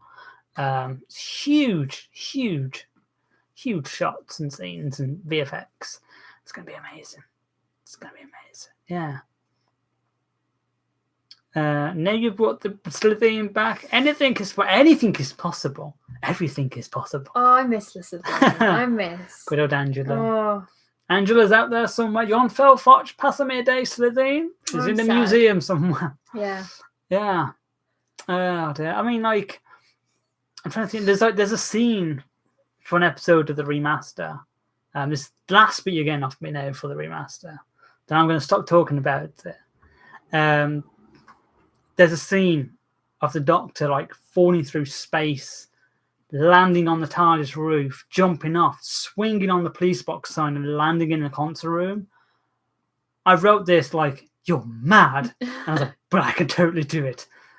So, but that's the thing. It's always about like trying to break the boundaries of what you can do as a filmmaker and a content creator. Yeah, Rory says, honestly, I can't wait to see all the behind-the-scenes stuff from you guys. I love watching all the behind-the-scenes from Echo series. Everyone's had so much fun. It's got to be gold that you're hiding away. Yeah, absolutely. Yeah, I will. Yeah. Yeah, Meg, come on. You know what? It's really hard to actually structure a behind-the-scenes video. It is, and like doing interviews and plus my computer, it's not as great as this computer. It's so slow. It says, how can he fall through a space in a vacuum? Well, you'll have to watch and see. Watch and see, because he's not just falling from space, he's falling from somewhere in space. Very cool. Is anyone else wearing brown pants right now? Oh. Hi from Germany. Hi, Michael. Hi, Michael from Germany. Hi, Logan. Time Wiz says, how long did it take you to write Time Crisis? Ooh. It took a while to write Time Crisis. Like, I wrote the original script, which had Ice Warriors in, and it changed so much afterwards, until I got what I wanted to actually tell. And it's funny because, like, I did not... There's a final bit of that episode where I didn't write it, and we were filming it the next day, and I hadn't written it. And it was like... I had Dom here, I had Ben here, I had Meg here, and I was like, this is the last scene. And I wrote 2 ideas, and I went downstairs, and I literally said to everyone, I was like, guys, this could end 2 ways. There is 2 possible endings. And I pitched the ending to both, obviously to Ben, to Meg, to Dom. And I was like, honestly, how do you think this should end? Because I didn't know how to end it. I was like, do we end it like this, or do we end it like this? Both of them are quite different endings. And the ending that we chose is the ending that we all agreed on as a group, because we were like, we want to make the fans feel something. We want you guys to sit there and feel something after that. So don't hate just me when the episode ends on that ending. Just like, blame everyone. I'm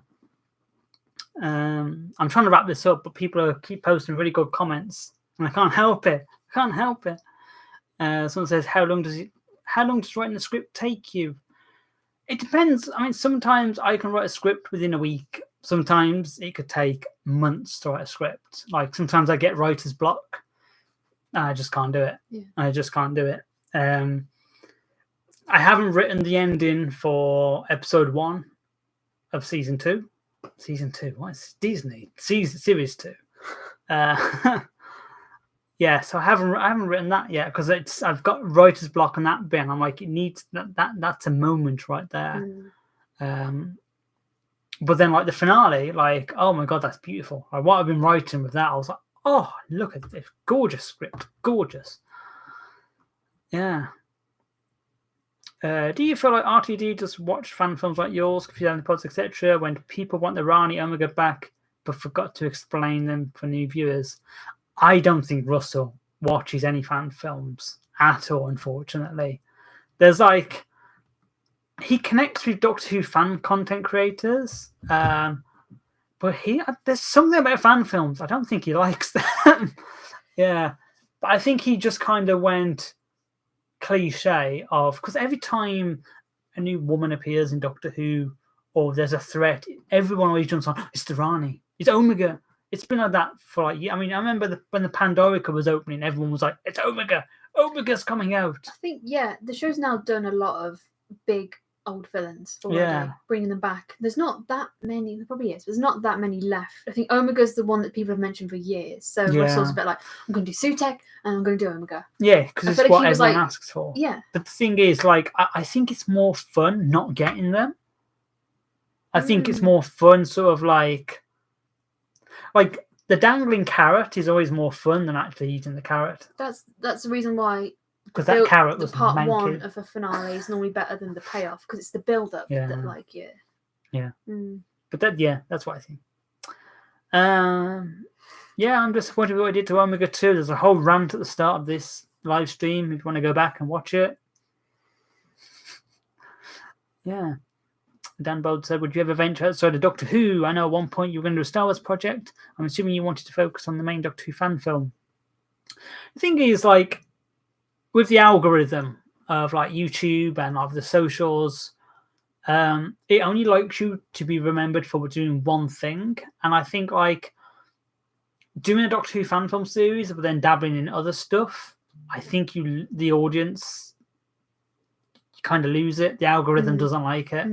And it's, a lot of people say it like, YouTube decides what you're doing as a content creator. Like, if one video of yours does so well, that's your identity, that's the videos you make. And it's true. It's true how it is. Like, I mean, I filmed a Star Wars fan film called Vader.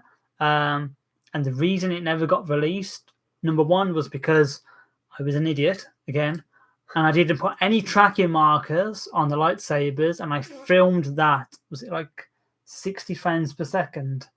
Like a ridiculous speed. Yeah, so you could slow down some of the shots or something. So I could slow down the shots, but then to manually add in the lightsaber effect at 60 frames per second was a ridiculous amount of frames to do for VFX. And I remember sending it to my VFX guy, and he was like, I can't do this, it's too much.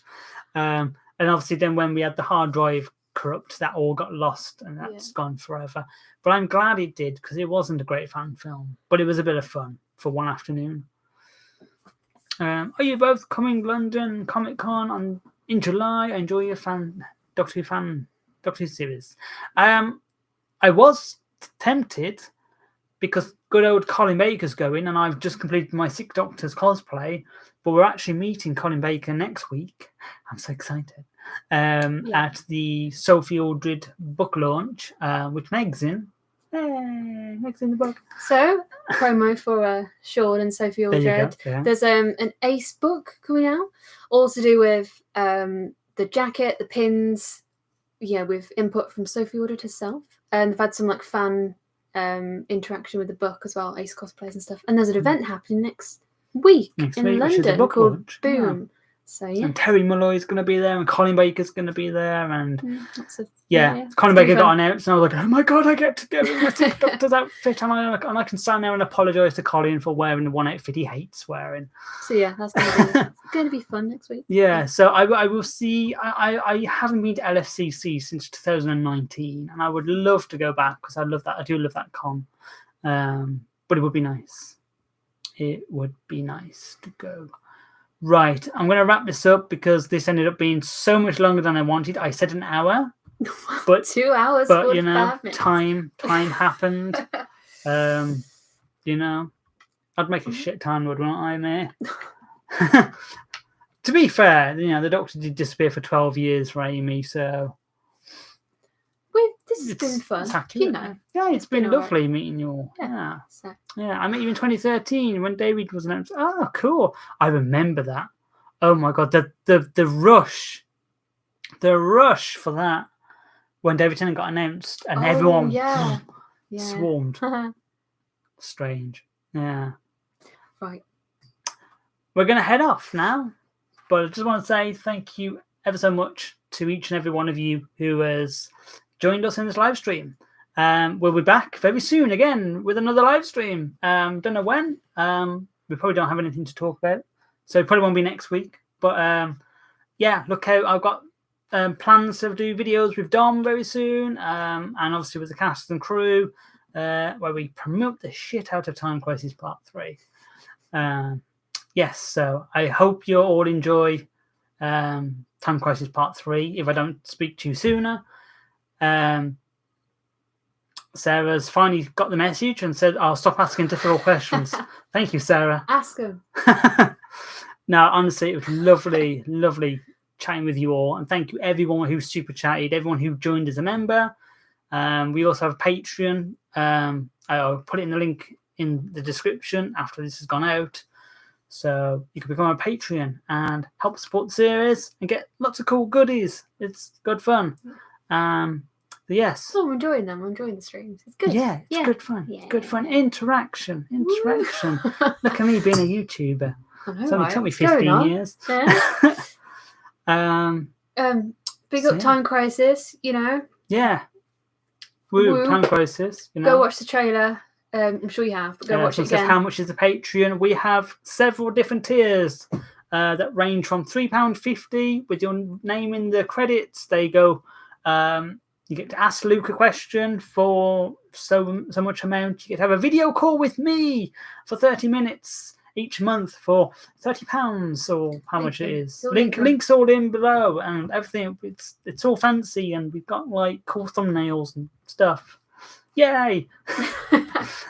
Yay! So yeah. See you all later, I suppose. Thanks for watching, and don't forget to subscribe, because we're really close to 25,000 subscribers. Yeah. I got it totally wrong last week. I said 26,000. I was totally wrong. Somehow I was 1,000 ahead. Maybe I'm traveling ahead by accident. Subscribe, like this video. Let's do some YouTubey stuff. Yes. Bye, everyone. Good night. Good morning. Good night. Yeah. Good morning. Sayonara. Is that a word? That's probably a word, isn't it? No idea. Bye, everyone. Bye. Talio. Pop.